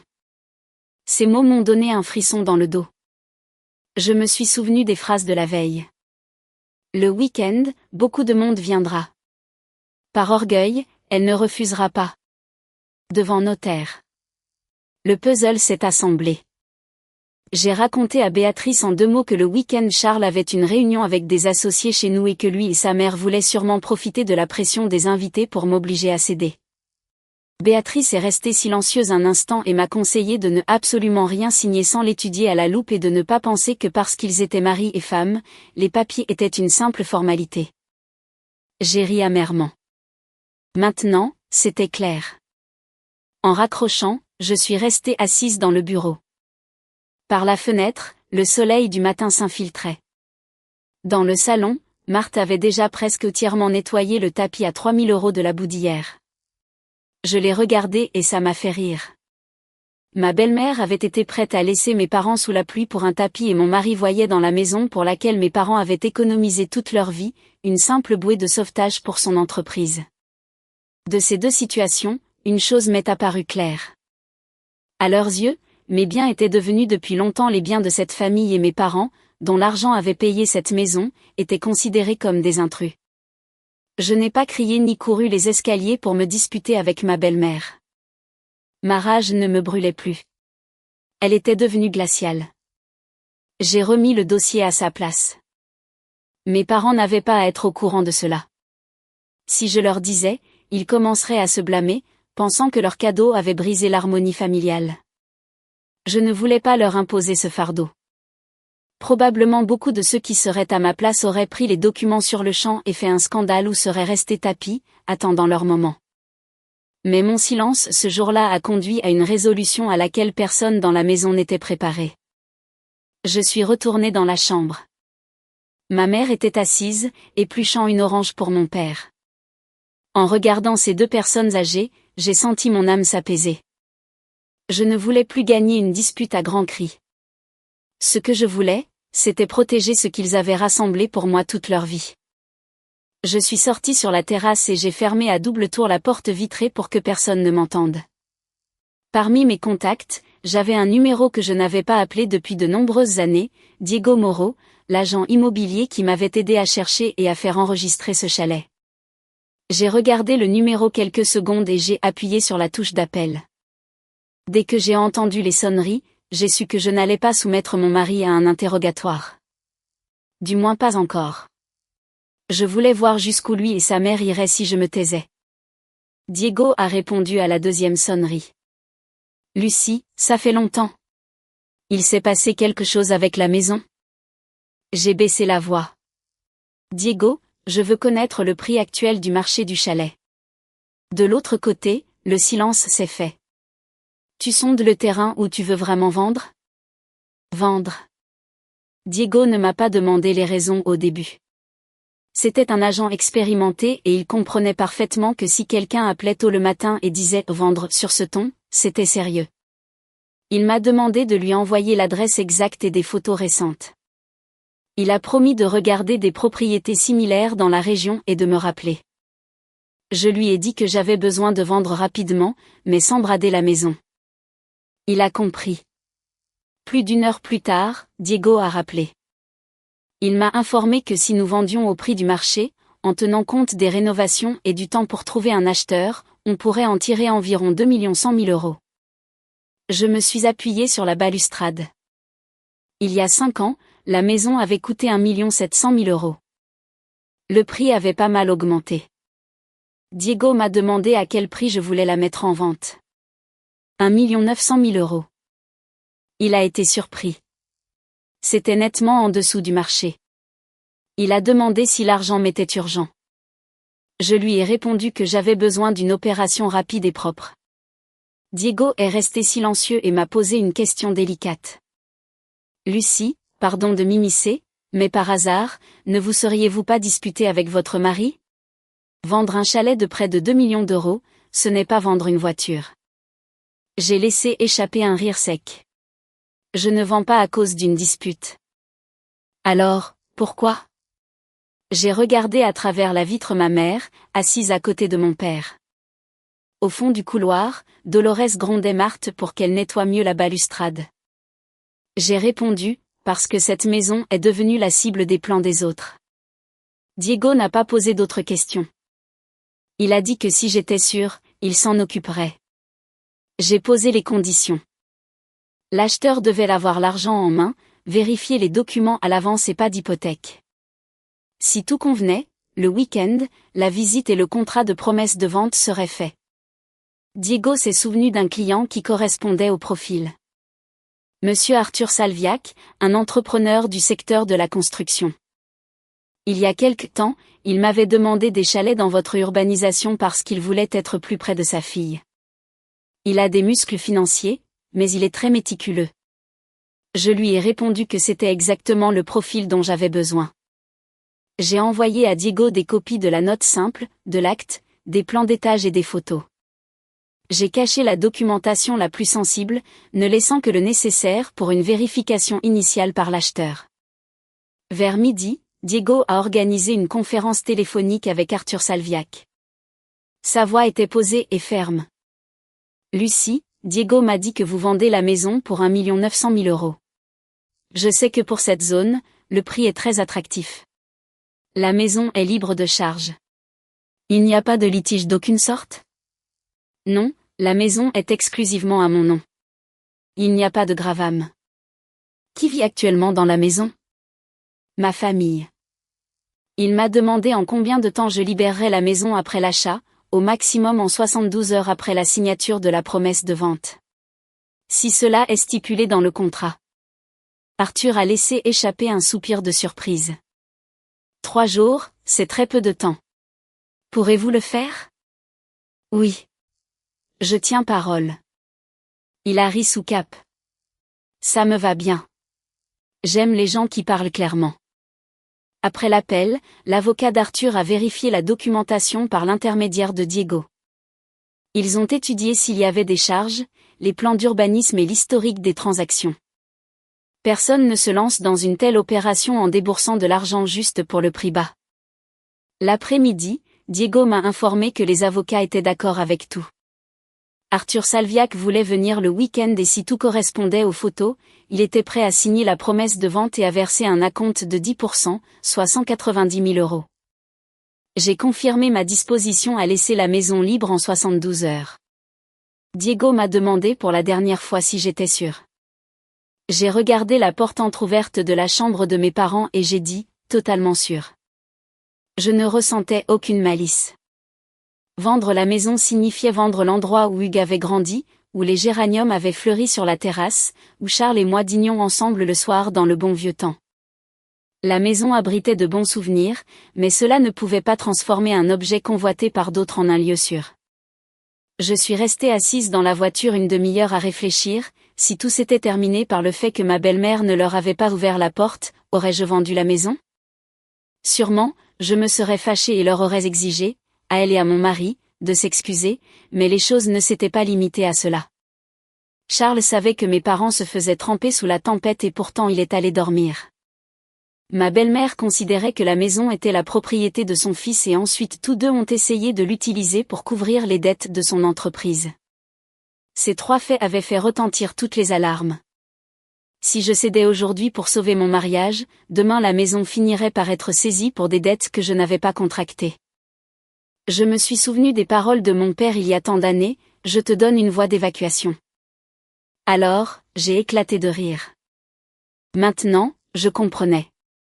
Une voie d'évacuation, ce n'est pas fuir, c'est la possibilité de dire non quand tout le monde autour de toi te pousse à acquiescer. J'ai commencé à planifier les étapes suivantes. Si je devais vider la maison en 72 heures, Hugues ne devait pas être présent au milieu des cartons de déménagement ni des cris, et encore moins mes parents.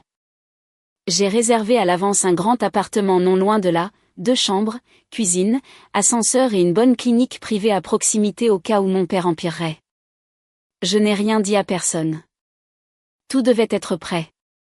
Tard le soir, je suis rentrée à la maison. Charles n'était pas encore arrivé. Dolores était assise dans le salon, parlant au téléphone avec des parents. Ce week-end, des associés très importants de mon Charles viennent. Il faut que tout soit parfait pour qu'ils ne repartent pas avec une mauvaise impression. En passant, elle m'a appelé et m'a ordonné de ne pas faire de projet pour samedi. Je me suis retournée et j'ai répondu que je resterais à la maison. Elle a acquiescé, satisfaite. En montant à la chambre, j'ai vu un message de Diego. Lucie, la partie d'Arthur Salviac a confirmé la visite samedi à 12h30. Si tout est correct, nous signons le contrat de promesse de vente sur place. J'ai lu le message 2 fois et j'ai verrouillé l'écran. En bas, Charles et sa mère s'affairaient, se préparant pour le jour qui, selon eux, sauverait l'entreprise. Ils ne savaient pas que moi aussi je m'étais préparée. La seule différence était qu'il s'attendait à ce que je mette mes biens sur la table, alors que moi j'avais déjà décidé d'emporter toute la table. Le samedi, je me suis réveillée après 6 heures du matin. La maison, habituellement silencieuse le week-end, ressemblait à la salle à manger d'un restaurant sur le point d'ouvrir. Les employés du traiteur installaient des meubles, préparaient une table de buffet dans la cour arrière et vérifiaient les verres, la vaisselle et les serviettes. Charles courait dans le salon avec son portable, donnant des instructions à tout va. Avec tout ce remue-ménage, on aurait cru que les affaires allaient bon train, mais en réalité, c'était tout le contraire.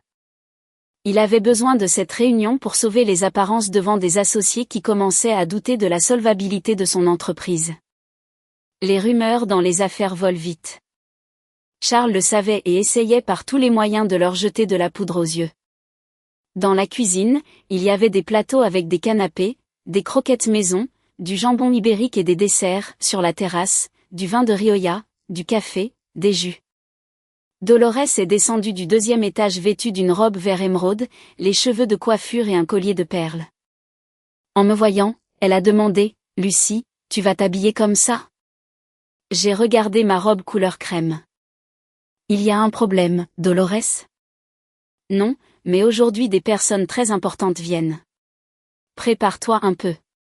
Pour qu'ils ne pensent pas que la femme du directeur se laisse aller. » J'ai souri et lui ai dit que j'étais très à l'aise ainsi. En entendant le bruit d'un moteur dans la rue, ma belle-mère a couru vers la porte. Le premier invité s'est avéré être l'associé de Charles, Robert. « Oh, comme vous arrivez tôt, Robert. Entrez, entrez. » Ma belle-mère l'a reçu. Robert a regardé autour de lui et a loué la maison, commentant qu'il passait souvent par cette urbanisation, mais que c'était la première fois qu'il en voyait une de l'intérieur. Ma belle-mère a souri de toutes ses dents et a déclaré avec fierté, « Mon Charles a bien travaillé toutes ces années.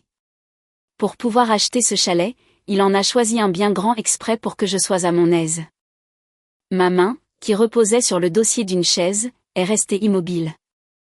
1,5 million d'euros de mes parents et 200 000 des miens. Et dans sa bouche, tout devenait « Mon Charles a bien travaillé. » Je n'ai pas dit un mot. Robert a acquiescé. Qui va de l'avant réussit. Très bien pour lui. Quelle belle maison il s'est offerte à son âge. Ma belle-mère était rayonnante.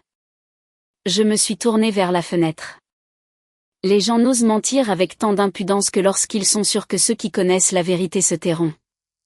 Cette fois, je l'ai laissé parler. Vers 9h30, les invités ont commencé à arriver, associés, banquiers, quelques membres de la famille, quelques voisins. Ma belle-mère était postée à l'entrée, faisant la récolte des Charles se montrait plus discret. Il ne se vantait pas ouvertement de la maison, mais allait de groupe en groupe, serrant des mains et parlant de la restructuration réussie de l'entreprise. Quelqu'un lui a demandé, « Comment va le financement du nouveau projet ?» Charles a répondu avec aplomb, « Tout roule. Ma famille me soutient à 100%. Dans les affaires, le principal est d'avoir une bonne arrière-garde. » Il m'a fait signe de m'approcher. « Lucie, viens un instant. » Je me suis approchée. Charles m'a passé le bras dans le dos avec une attitude possessive et m'a présenté, « Ma femme. Vous me voyez comme le directeur strict, mais celle qui prend les décisions importantes à la maison, c'est elle. » Les invités ont ri. Quelqu'un a plaisanté en disant que Charles n'était que le directeur et que la vraie présidente était là, debout. Charles a poursuivi la blague. Exact. Sans mon arrière-garde, je n'aurais rien obtenu. Je l'ai regardé du coin de l'œil. 2 jours auparavant, il n'avait même pas demandé à cette arrière-garde si elle voulait hypothéquer sa maison. J'ai répondu, « Charles, il exagère. Je ne me mêle pas des affaires de son entreprise. » Charles a hésité une seconde, mais s'en est aussitôt sorti en riant. Vous voyez comme elle est modeste. Je me suis éloignée du groupe. Vers 11h15, mon portable a vibré dans ma poche. Diego, Lucie, Monsieur Arthur et l'avocat sont dans un café tout près. À 12h30, nous y serons. J'ai lu le message et j'ai rangé mon portable. Aussi étrange que cela puisse paraître, je n'étais pas nerveuse. Quelques jours auparavant, je tremblais de rage et maintenant, j'avais seulement une clarté absolue en moi. Ma belle-mère s'est approchée de moi. Lucie, écoute-moi bien. Quand Charles parlera, tu resteras à ses côtés. Il te dira de dire quelques mots. Compris? Oui. Alors, parle bien. Dis que vous êtes une équipe, que la famille soutient l'entreprise. Pour les hommes, le statut social est très important et les querelles domestiques, nous les laissons à l'intérieur. Je lui ai demandé, aujourd'hui est-il très important pour vous? Bien sûr, tout cela de Charles. Si tu le dis avec fermeté devant tout le monde, ça fera meilleure impression que 10 de ses promesses. J'ai acquiescé. J'ai tout compris. Aujourd'hui, je parlerai avec une clarté totale. Elle ne s'est pas rendue compte de la force que j'ai mise dans ces derniers mots. Vers midi, les participants ont été invités à s'asseoir. Les conversations se sont éteintes. On n'entendait plus le tintement des verres. Charles s'est planté au milieu du salon avec un microphone. Il a ajusté son col de chemise, a jeté un coup d'œil à la salle puis m'a regardé. Dans ses yeux, on lisait la conviction totale que tout se passait comme prévu. Les associés réunis, sa mère heureuse et sa femme apaisée. Il a tapoté le micro. Je tiens à remercier tous les amis, collègues et associés qui sont venus aujourd'hui. Dernièrement, il y a eu beaucoup de changements dans l'entreprise, mais je suis convaincu que c'est un pas pour le mieux. Charles parlait avec fluidité, avec un tel aplomb que personne de l'extérieur n'aurait soupçonné ses problèmes économiques. Puis il a fait une pause et m'a regardé. Mais dans les affaires, en plus de compter sur l'équipe et les associés, il y a quelque chose d'aussi important, et c'est la famille. Ma belle-mère, assise au premier rang, s'est mise à sourire. Charles a tendu la main. Lucie, viens ici avec moi. Je me suis avancée au centre. Il m'a posé une main sur l'épaule et sa voix est devenue plus chaleureuse. C'est ma femme. Pendant toutes ces années, elle a été mon pilier. Et maintenant, quand l'entreprise a besoin de ressources supplémentaires, Lucie a accepté de nous soutenir avec le patrimoine familial. Des applaudissements ont éclaté. Des voix d'approbation se sont fait entendre. Je suis restée à regarder les gens qui applaudissaient. Aucun ne savait que le patrimoine familial dont il parlait était une maison enregistrée exclusivement à mon nom. Ma belle-mère s'est levée d'un bond, tenant un mince dossier et un stylo noir dans les mains. Quelques mots. J'ai pris le microphone que Charles me tendait. Qu'est-ce que je suis censée dire? Ma belle-mère a souri de toutes ses dents. Dis que vous surmontez les difficultés ensemble. C'est très facile. Charles m'a murmuré à l'oreille, tu n'as qu'à confirmer devant tout le monde que tu es d'accord et après le déjeuner, nous irons chez le notaire. Je l'ai regardé, aujourd'hui même? Oui, j'ai déjà pris rendez-vous. Comme ça, on règle tout d'un coup. J'ai acquiescé lentement. Ma belle-mère m'a tendu le stylo.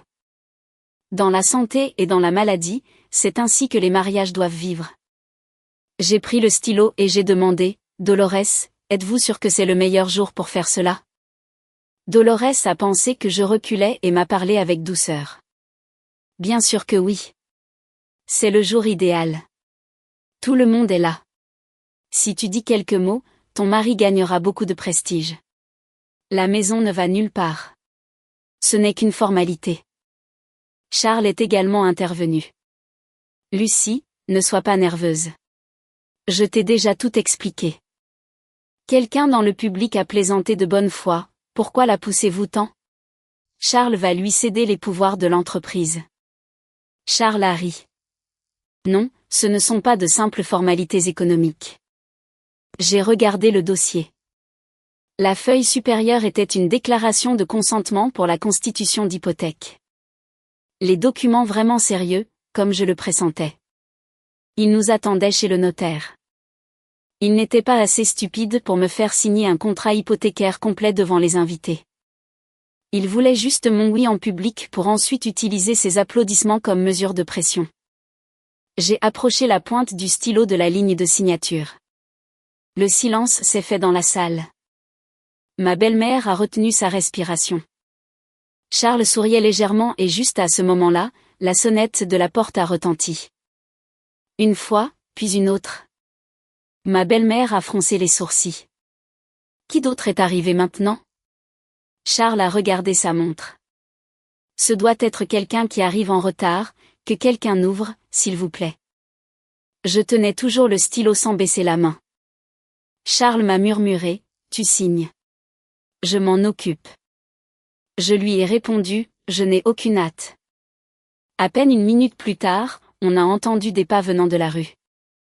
Le premier à entrer fut Diego, suivi d'Arthur Salviac, un monsieur d'une 60aine d'années, et derrière eux un avocat en costume impeccable avec une mallette. Diego, en me voyant, a acquiescé. Bonjour, Lucie. Charles a descendu une marche. Pardonnez-moi, je crois que vous vous êtes trompé de maison. Nous avons une réunion privée. Ma belle-mère s'est également approchée. Oui, nous avons des invités. Nous n'achetons rien. Diego a répondu avec courtoisie. Je suis Diego Moreau, agent immobilier. Voici monsieur Arthur Salviac et son avocat. L'ambiance dans la pièce a changé. Charles a froncé les sourcils. Immobilier? Oui. Nous sommes à la bonne adresse. Arthur a jeté un coup d'œil au salon. Le numéro de la maison est le bon. Oui. Charles commençait à perdre patience. Qui cherchez-vous? Parlez clairement une bonne fois pour toutes. Diego m'a regardé fixement. Nous avons rendez-vous à 12h30 avec la propriétaire du logement pour une inspection finale avant de signer la promesse de vente. Les invités ont commencé à se regarder. Ma belle-mère a éclaté de rire. Quel propriétaire? On vous a trompé. Le propriétaire est ici même. Et elle a désigné Charles. C'est mon fils.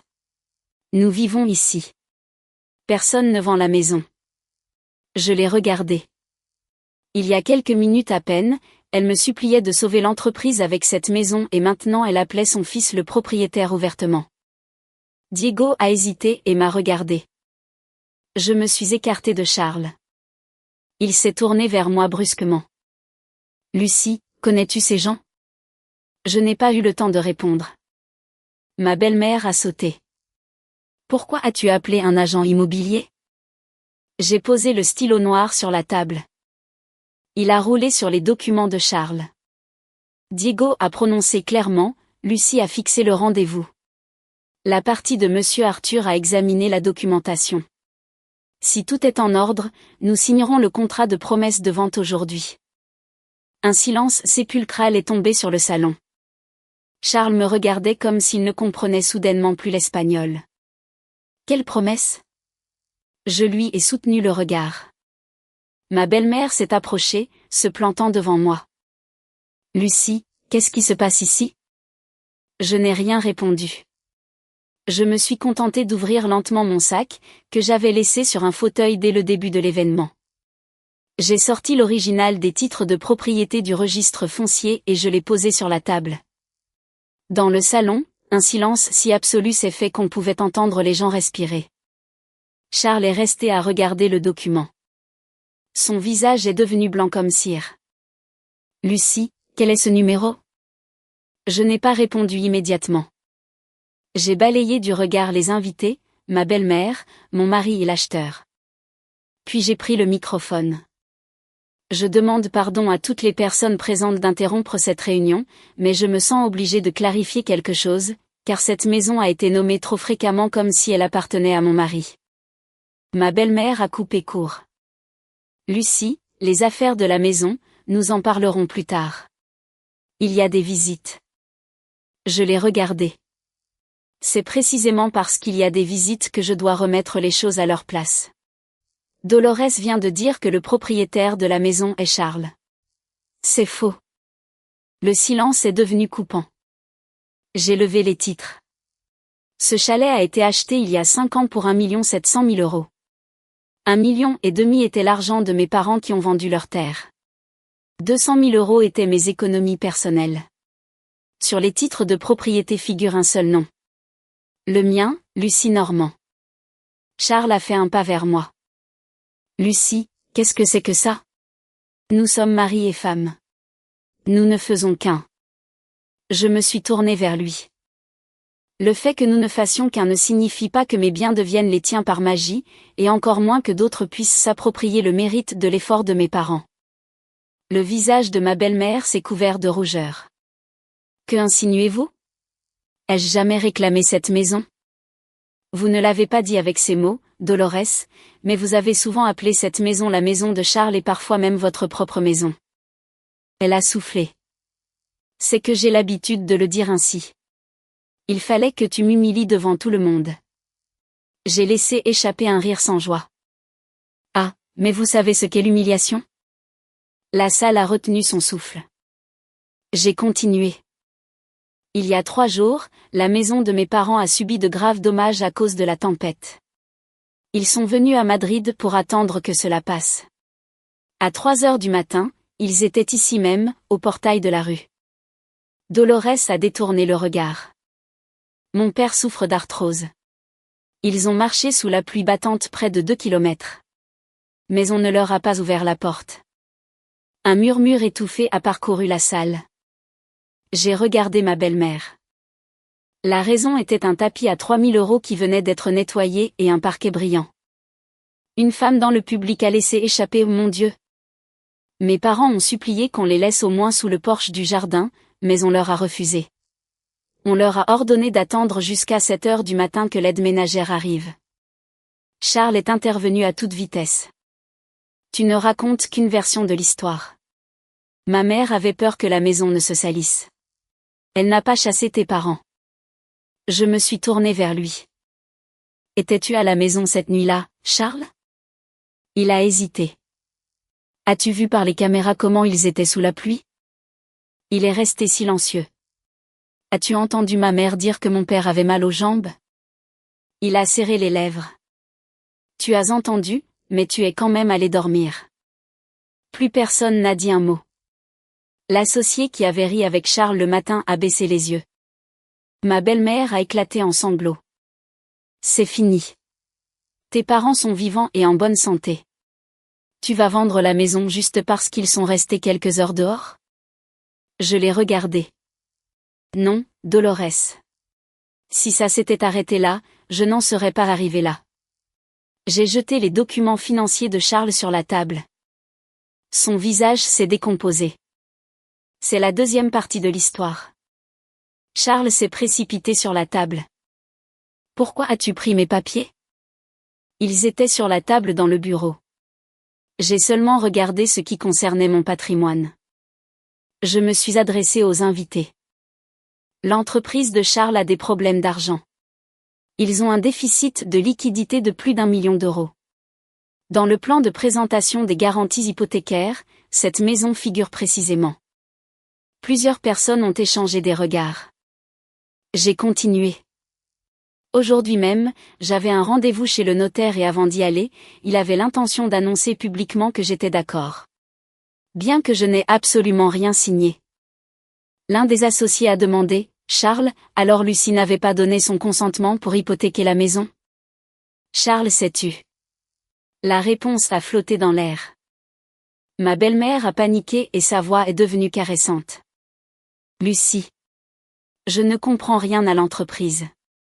Je pensais que les époux devaient s'entraider. Et pour tes parents? C'est juste que j'aime beaucoup que tout soit propre. Je ne déteste pas mes beaux-parents. Je les regardais. Il y a 3 jours, elle les avait grondés si fort pour la saleté. J'ai demandé, et si mon père s'était évanoui au portail, auriez-vous aussi dit que vous aimez beaucoup que tout soit propre? Est-ce qu'un tapis de 3000 € me rendrait mon père? Elle n'a pas répondu. J'ai posé le microphone.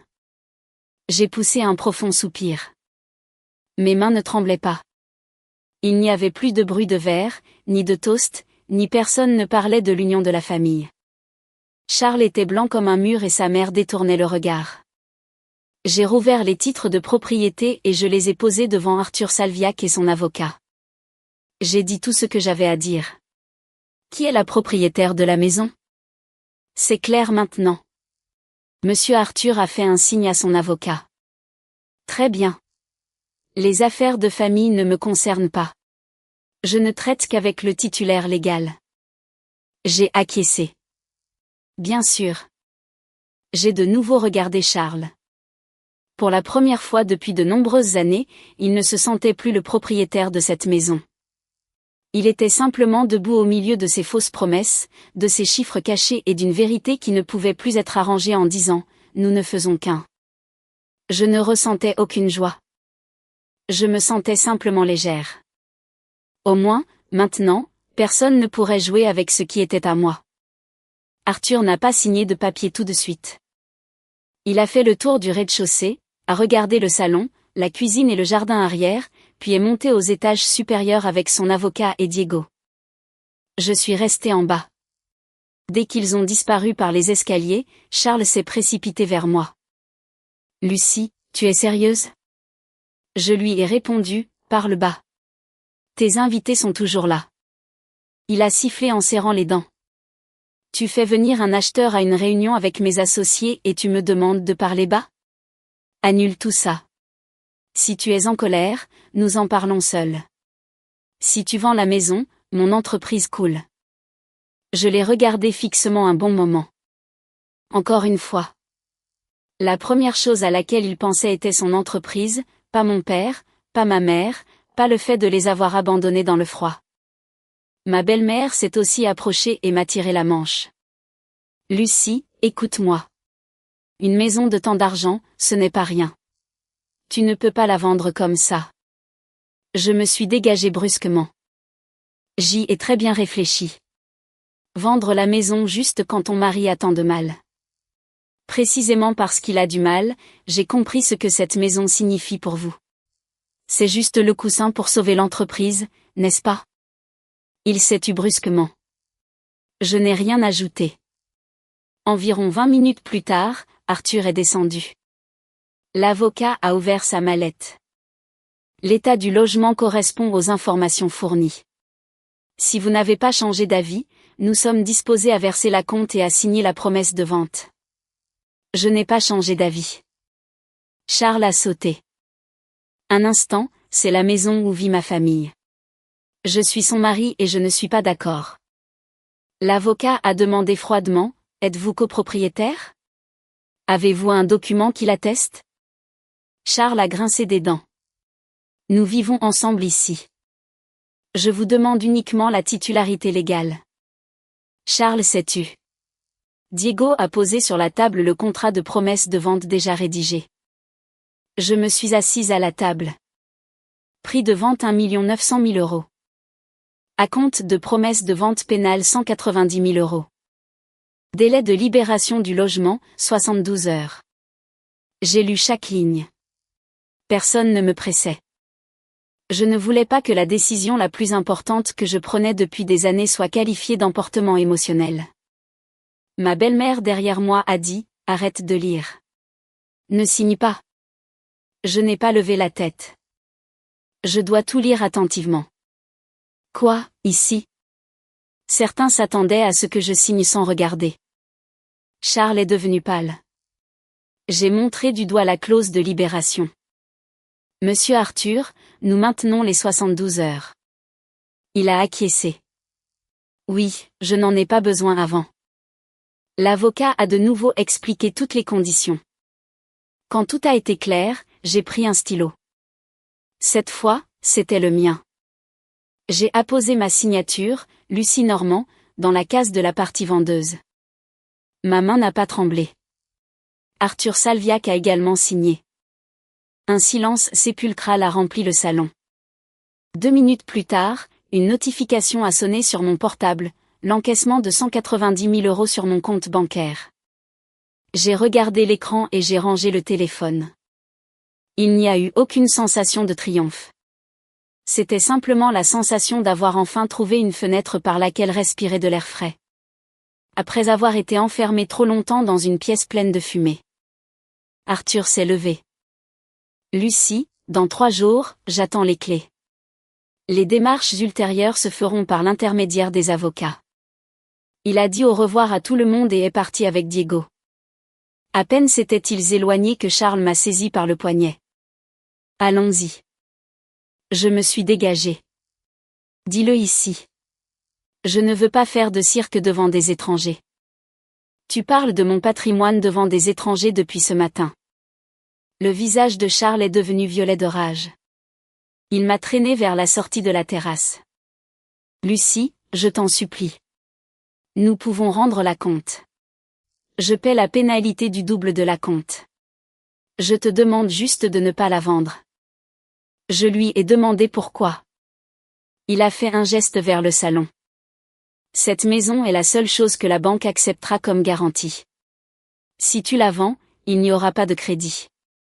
Mon entreprise meurt. Je suis restée glacée.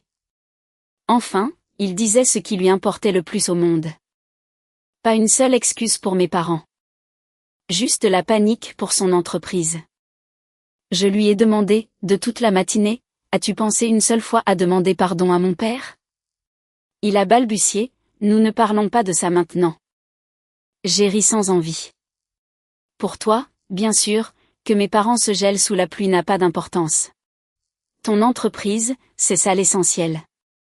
Lucie, ne change pas de sujet. Je ne change rien. Simplement, tu te lamentes sur ce que tu es sur le point de perdre aujourd'hui et tu n'es même pas capable de voir que tu l'as déjà perdu. Il s'est tu. Je suis retournée au salon. Ma belle-mère était assise dans un fauteuil, pâle comme un fantôme.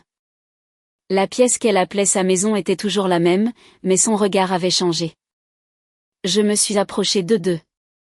Je ne le dirai qu'une seule fois pour qu'il n'y ait pas de malentendu. Le contrat est signé et l'acompte est encaissé. Dans 72 heures, la maison doit être vide. Dolores a levé les yeux d'un coup. Qu'est-ce que tu veux dire par là? Que Charles et vous devez trouver un endroit où vivre. Emportez vos affaires personnelles et les meubles que vous avez achetés. Le reste, je ne le laisserai pas. Charles m'a regardé stupéfait. Tu vas vraiment nous mettre à la rue? Je respecte les clauses du contrat de vente d'une maison enregistrée à mon nom. Dolores s'est appuyée lourdement contre le dossier du fauteuil. Pendant des années, elle s'était comportée là comme si c'était elle qui décidait qui avait le droit d'entrer et qui devait rester dehors. Ce n'est qu'alors qu'elle a compris qu'elle n'avait jamais été la propriétaire de cette porte. Le dimanche matin, le chalet était enveloppé d'un silence étrange. Dans le salon, les bouquets de fleurs fanées de la fête de la veille traînaient encore. Ma belle-mère était assise sur le canapé depuis le début de la journée. En me voyant, elle m'a appelée. Lucie. Je me suis arrêtée. Elle m'a regardée et s'est mise à pleurer. Vraiment, tu ne nous laisses, à Charles et à moi, aucune issue? J'ai répondu, je l'ai déjà dit. Dans 3 jours, la maison doit être vide. Tu as vendu la maison. D'accord, c'est ton choix. Mais pourquoi dois-tu me mettre à la rue, moi? Que diront les gens? Même à ce moment-là, elle pensait toujours au « que diront-ils » ? Prenez vos affaires, ce que vous avez payé de votre poche. Je ne garde rien d'autre. Elle a essuyé ses larmes. Et l'armoire de ma chambre, le lit, le matelas, ce que tu as acheté avec la maison, laisse-le-moi. Je ne te demande pas grand-chose. Elle a frappé son genou. Tu vas te mettre à me faire les comptes de chaque lit et de chaque armoire. Je n'ai pas fait de compte. Je parle très clairement pour éviter les disputes ensuite. Elle m'a regardé. Lucie, combien d'années j'ai vécu avec vous? Même si j'ai commis une erreur, tu ne peux pas balayer d'un revers de main toute notre relation. Les relations ne peuvent pas être utilisées pour s'accrocher à une maison qui n'est pas la sienne. Vers 10 heures, Charles est sorti du bureau. Il s'était déjà habillé et avait les yeux rougis par le manque de sommeil. Il m'a demandé, où est Hugues? Avec les grands-parents. Quand vas-tu le ramener à la maison? Quand nous aurons terminé le déménagement. Charles a froncé les sourcils. As-tu décidé de l'éloigner de moi pour toujours? Hugues a un père et une mère. Je ne t'interdis pas de le voir, mais je ne vais pas le laisser traîner ici pendant que les adultes rangent des cartons à grands cris. Il a poussé un profond soupir. Lucie, tu vas trop loin.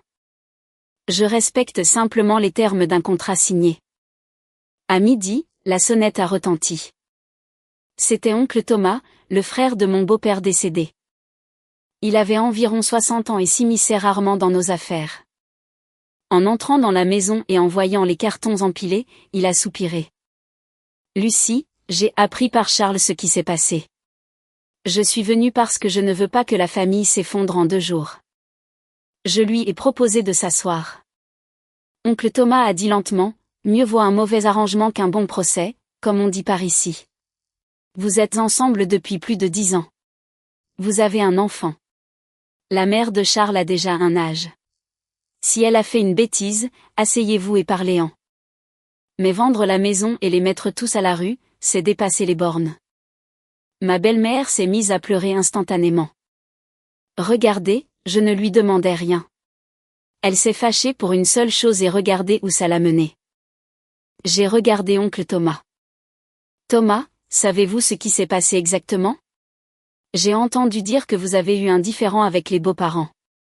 J'ai acquiescé. Alors, répondez-moi à une question. Si à 3 heures du matin, vos propres parents, fuyant un coup de vent, avaient marché sous un déluge sur 2 kilomètres, l'un d'eux boitant, et qu'ils étaient arrivés chez leur fille et qu'on les avait forcés à attendre dans la rue jusqu'à 7 heures du matin par peur de salir le sol. Appelleriez-vous cela simplement indifférent? Oncle Thomas est resté sans voix. Charles est intervenu. Lucie, j'ai déjà dit que j'étais bloquée et que je n'ai pas su réagir. Je me suis tournée vers lui. Charles, tu étais à la maison. C'est toi qui as dit à mes parents par l'interphone d'attendre jusqu'à 7 heures. Oncle Thomas a regardé son neveu. C'est vrai?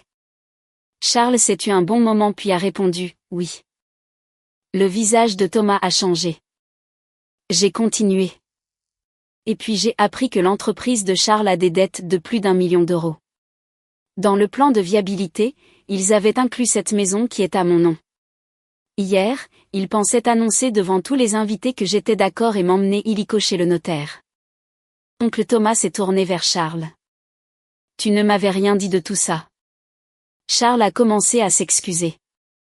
Je voulais seulement l'utiliser comme garantie temporaire. Si le projet se passait bien, nous n'aurions eu aucun problème. Et si ça se passe mal? Charles est resté silencieux. Oncle Thomas est resté très immobile, puis a regardé ma belle-mère. Dolores. Avoir laissé les beaux-parents sous le déluge, c'est de ta faute. Elle a sauté. J'avais peur de la boue. La boue se nettoie, mais si l'homme tombe foudroyé à ta porte. Avec quoi allais-tu nettoyer ça? Elle s'est tue. Oncle Thomas a regardé Charles. Tes affaires, c'est ton affaire, mais utiliser la maison de ta femme, achetée avec l'argent de ses parents, pour boucher les trous de ton entreprise. Ça, il faut le demander de front et dire la vérité dès la première minute. Charles est devenu rouge. Toi aussi, tu te ranges de son côté? Je me range du côté de la vérité. Oncle Thomas s'est tourné vers moi. Lucie, je ne t'oblige pas à changer d'avis. Je te demande juste une chose. S'il reste une chance de sauver le mariage, pense à Hugues. J'ai répondu, je pense à mon fils. C'est précisément pour cela que je ne veux pas qu'il grandisse en apprenant qu'avec l'excuse du mot famille, n'importe qui peut piétiner tes affaires, ta dignité et surtout tes propres parents. Charles a dit, tu me fais passer pour un mauvais père devant l'enfant. Je ne lui ai jamais mal parlé de toi à ton fils. Je l'ai envoyé chez ses grands-parents pour le sortir de tout ce chaos. Si tu veux le voir, appelle-le. Tu seras son père toute ta vie, mais n'utilise pas ton fils comme un bouclier contre tes créanciers. L'après-midi, l'emballage des cartons s'est accéléré. J'ai engagé un petit camion de déménagement et 2 déménageurs. Je leur ai ordonné de charger strictement les effets personnels de Charles et de sa mère, la télévision de la chambre de mon mari, les meubles achetés par ma belle-mère et tous les vêtements et objets personnels. Dolores est restée une éternité enfermée dans sa chambre. En passant devant, je l'ai vue assise au milieu de 3 valises grandes ouvertes, elle caressait le bord du lit et a dit, quand je suis arrivée à Madrid, tu m'as dit de me sentir chez moi. Je me suis arrêtée à la porte. Oui, je l'ai dit, mais je lui ai dit de se sentir chez elle. Je ne lui ai pas donné le droit de décider qui était digne de franchir ce seuil. Elle a baissé la tête. Vers le mardi matin. Les dernières caisses ont été chargées dans le camion. Les voisins ne sont pas sortis pour jaser. Seuls quelques passants ont ralenti en voyant le fourgon garé au portail. Ma belle-mère est montée la première. Elle allait vivre temporairement chez sa sœur. Charles est resté dans la cour, à contempler la maison longuement puis s'est tourné vers moi. Ce que je regrettais le plus, c'était d'avoir cédé pendant si longtemps. Le camion a démarré vers midi. Je suis resté seul dans le jardin et j'ai observé les portes du portail se fermer lentement. Il n'y avait aucun sentiment de revanche. J'avais mal. Oui. 10 ans de mariage, un foyer commun, un fils. Des milliers de dîners et de souvenirs ne s'effacent pas en voyant un camion s'éloigner.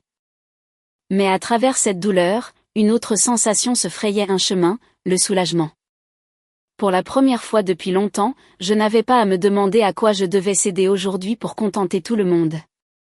Après le départ de Charles et de ma belle-mère, j'ai passé presque toute la journée à me promener dans les étages de la maison vide, non pas pour vérifier si on m'avait volé quelque chose, mais pour faire mes adieux à l'endroit où je croyais que j'allais vieillir.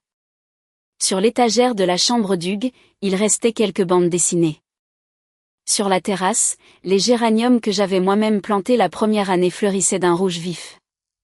Dans la cuisine, il y avait la grande tasse dans laquelle Charles aimait prendre son café le matin. Ces détails piquaient.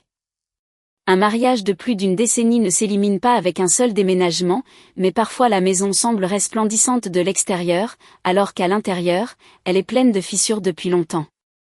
Le lendemain, avec Diego et les avocats de Monsieur Arthur, j'ai clos toutes les démarches légales.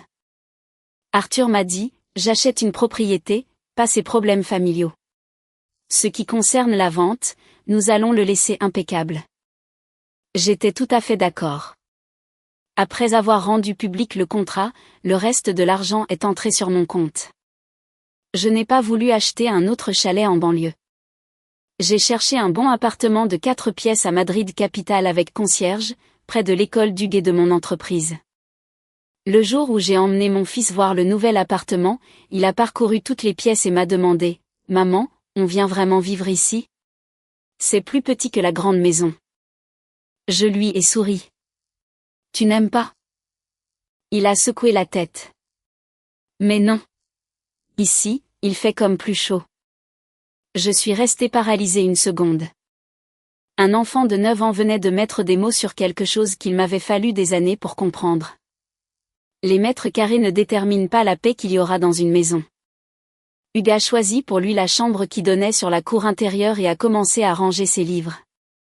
La première nuit, il est apparu dans ma chambre en traînant son oreiller. « Et, maman, papa va venir vivre avec nous ?» Je lui ai fait un câlin. « Papa va vivre ailleurs, mais il reste ton père. Quand tu voudras le voir, j'organiserai tout. » Hugues a baissé les yeux. « Vous n'allez plus vous disputer ?» Je lui ai caressé les cheveux. « Je ferai tout mon possible pour que tu n'aies pas à supporter les problèmes des adultes. » Je ne lui ai pas dit que son père s'était trompé. Je ne lui ai rien raconté sur les hypothèques ni les dettes et je ne l'ai jamais forcé à choisir un camp. Charles appelait son fils souvent. Parfois les week-ends, il l'emmenait au cinéma, à une librairie ou voir sa grand-mère. Je lui demandais seulement de le ramener à l'heure. Il ne restait plus aucune trace du mariage que nous avions été. Mais je ne voulais pas que notre échec ruine l'enfance d'Hugues. Mes parents ont vécu dans l'appartement loué un peu plus longtemps jusqu'à ce que la jambe de mon père soit guérie. Ensuite, nous sommes allés ensemble au village de Soria. Leur vieille maison conservait encore les blessures de la Dana. J'ai embauché une équipe de maçons qui ont complètement changé le toit, renforcé les murs et l'isolation, et installé des fenêtres avec une bonne étanchéité pour que lors de la prochaine tempête, mes parents n'aient pas à fuir. Ma mère regardait la rénovation de haut en bas et soupirait. Ne dépense pas tant d'argent, ma fille. Nous sommes très âgés, tant qu'il ne pleut pas, ça nous suffit. J'ai répondu, j'arrange la maison pour que vous viviez tranquille. Ça en vaut la peine. Mon père, assis sur un banc, m'a regardé et a dit, les maisons peuvent être réparées, mais si le respect se perd entre les gens, il n'y a pas de toit au monde qui vous enlèvera le froid. Je me suis tue. Ces mots m'ont accompagné pendant des mois. Mes parents ne m'ont pas poussé à divorcer. Une seule fois ma mère m'a demandé si Charles se rendait vraiment compte de ce qu'il a fait, tu n'y réfléchirais pas? Je lui ai répondu, j'y ai réfléchi 1000 fois. Je ne l'ai pas quitté à cause d'une nuit de tempête.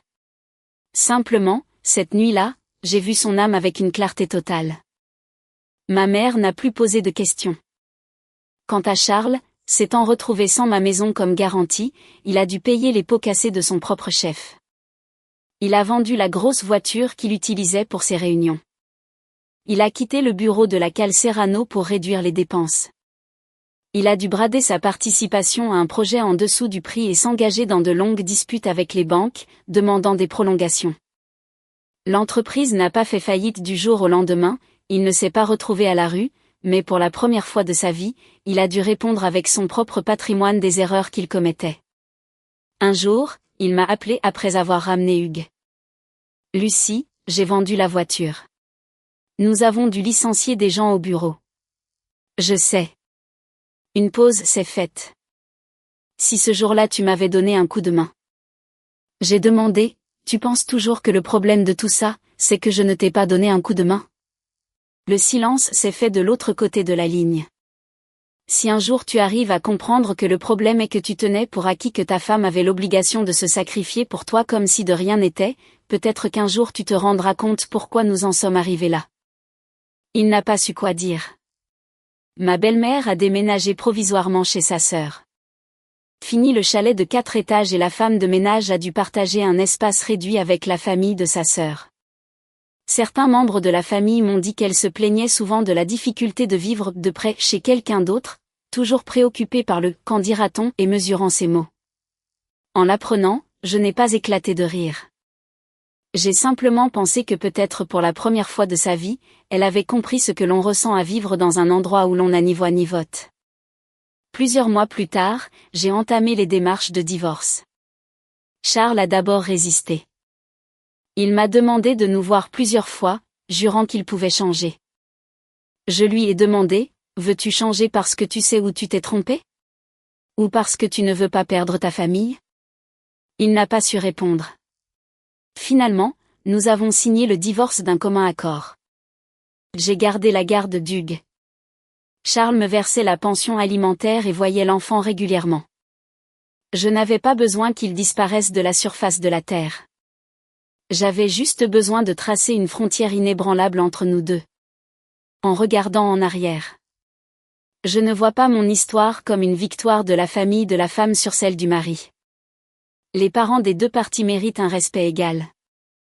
Un mariage ne dure que lorsque la personne qui est au milieu sait distinguer ce qui est bien de ce qui est mal, au lieu d'obliger le plus soumis à céder systématiquement. Bien sûr, il faut savoir céder, mais lorsque les autres commencent à confondre ta bonté avec une obligation, cela cesse d'être de la générosité. Il en va de même avec l'argent. Les couples doivent s'entraider, bien sûr, mais les responsabilités économiques doivent être franches. Il ne faut jamais rien signer juste pour faire bonne figure derrière ce joli mot appelé famille. Et le plus important, la valeur d'une maison ne se mesure pas à ses mètres carrés ni aux milliers d'euros que coûtent ses tapis, mais au fait que les personnes qui franchissent son seuil se traitent mutuellement, simplement et humainement, comme des êtres humains.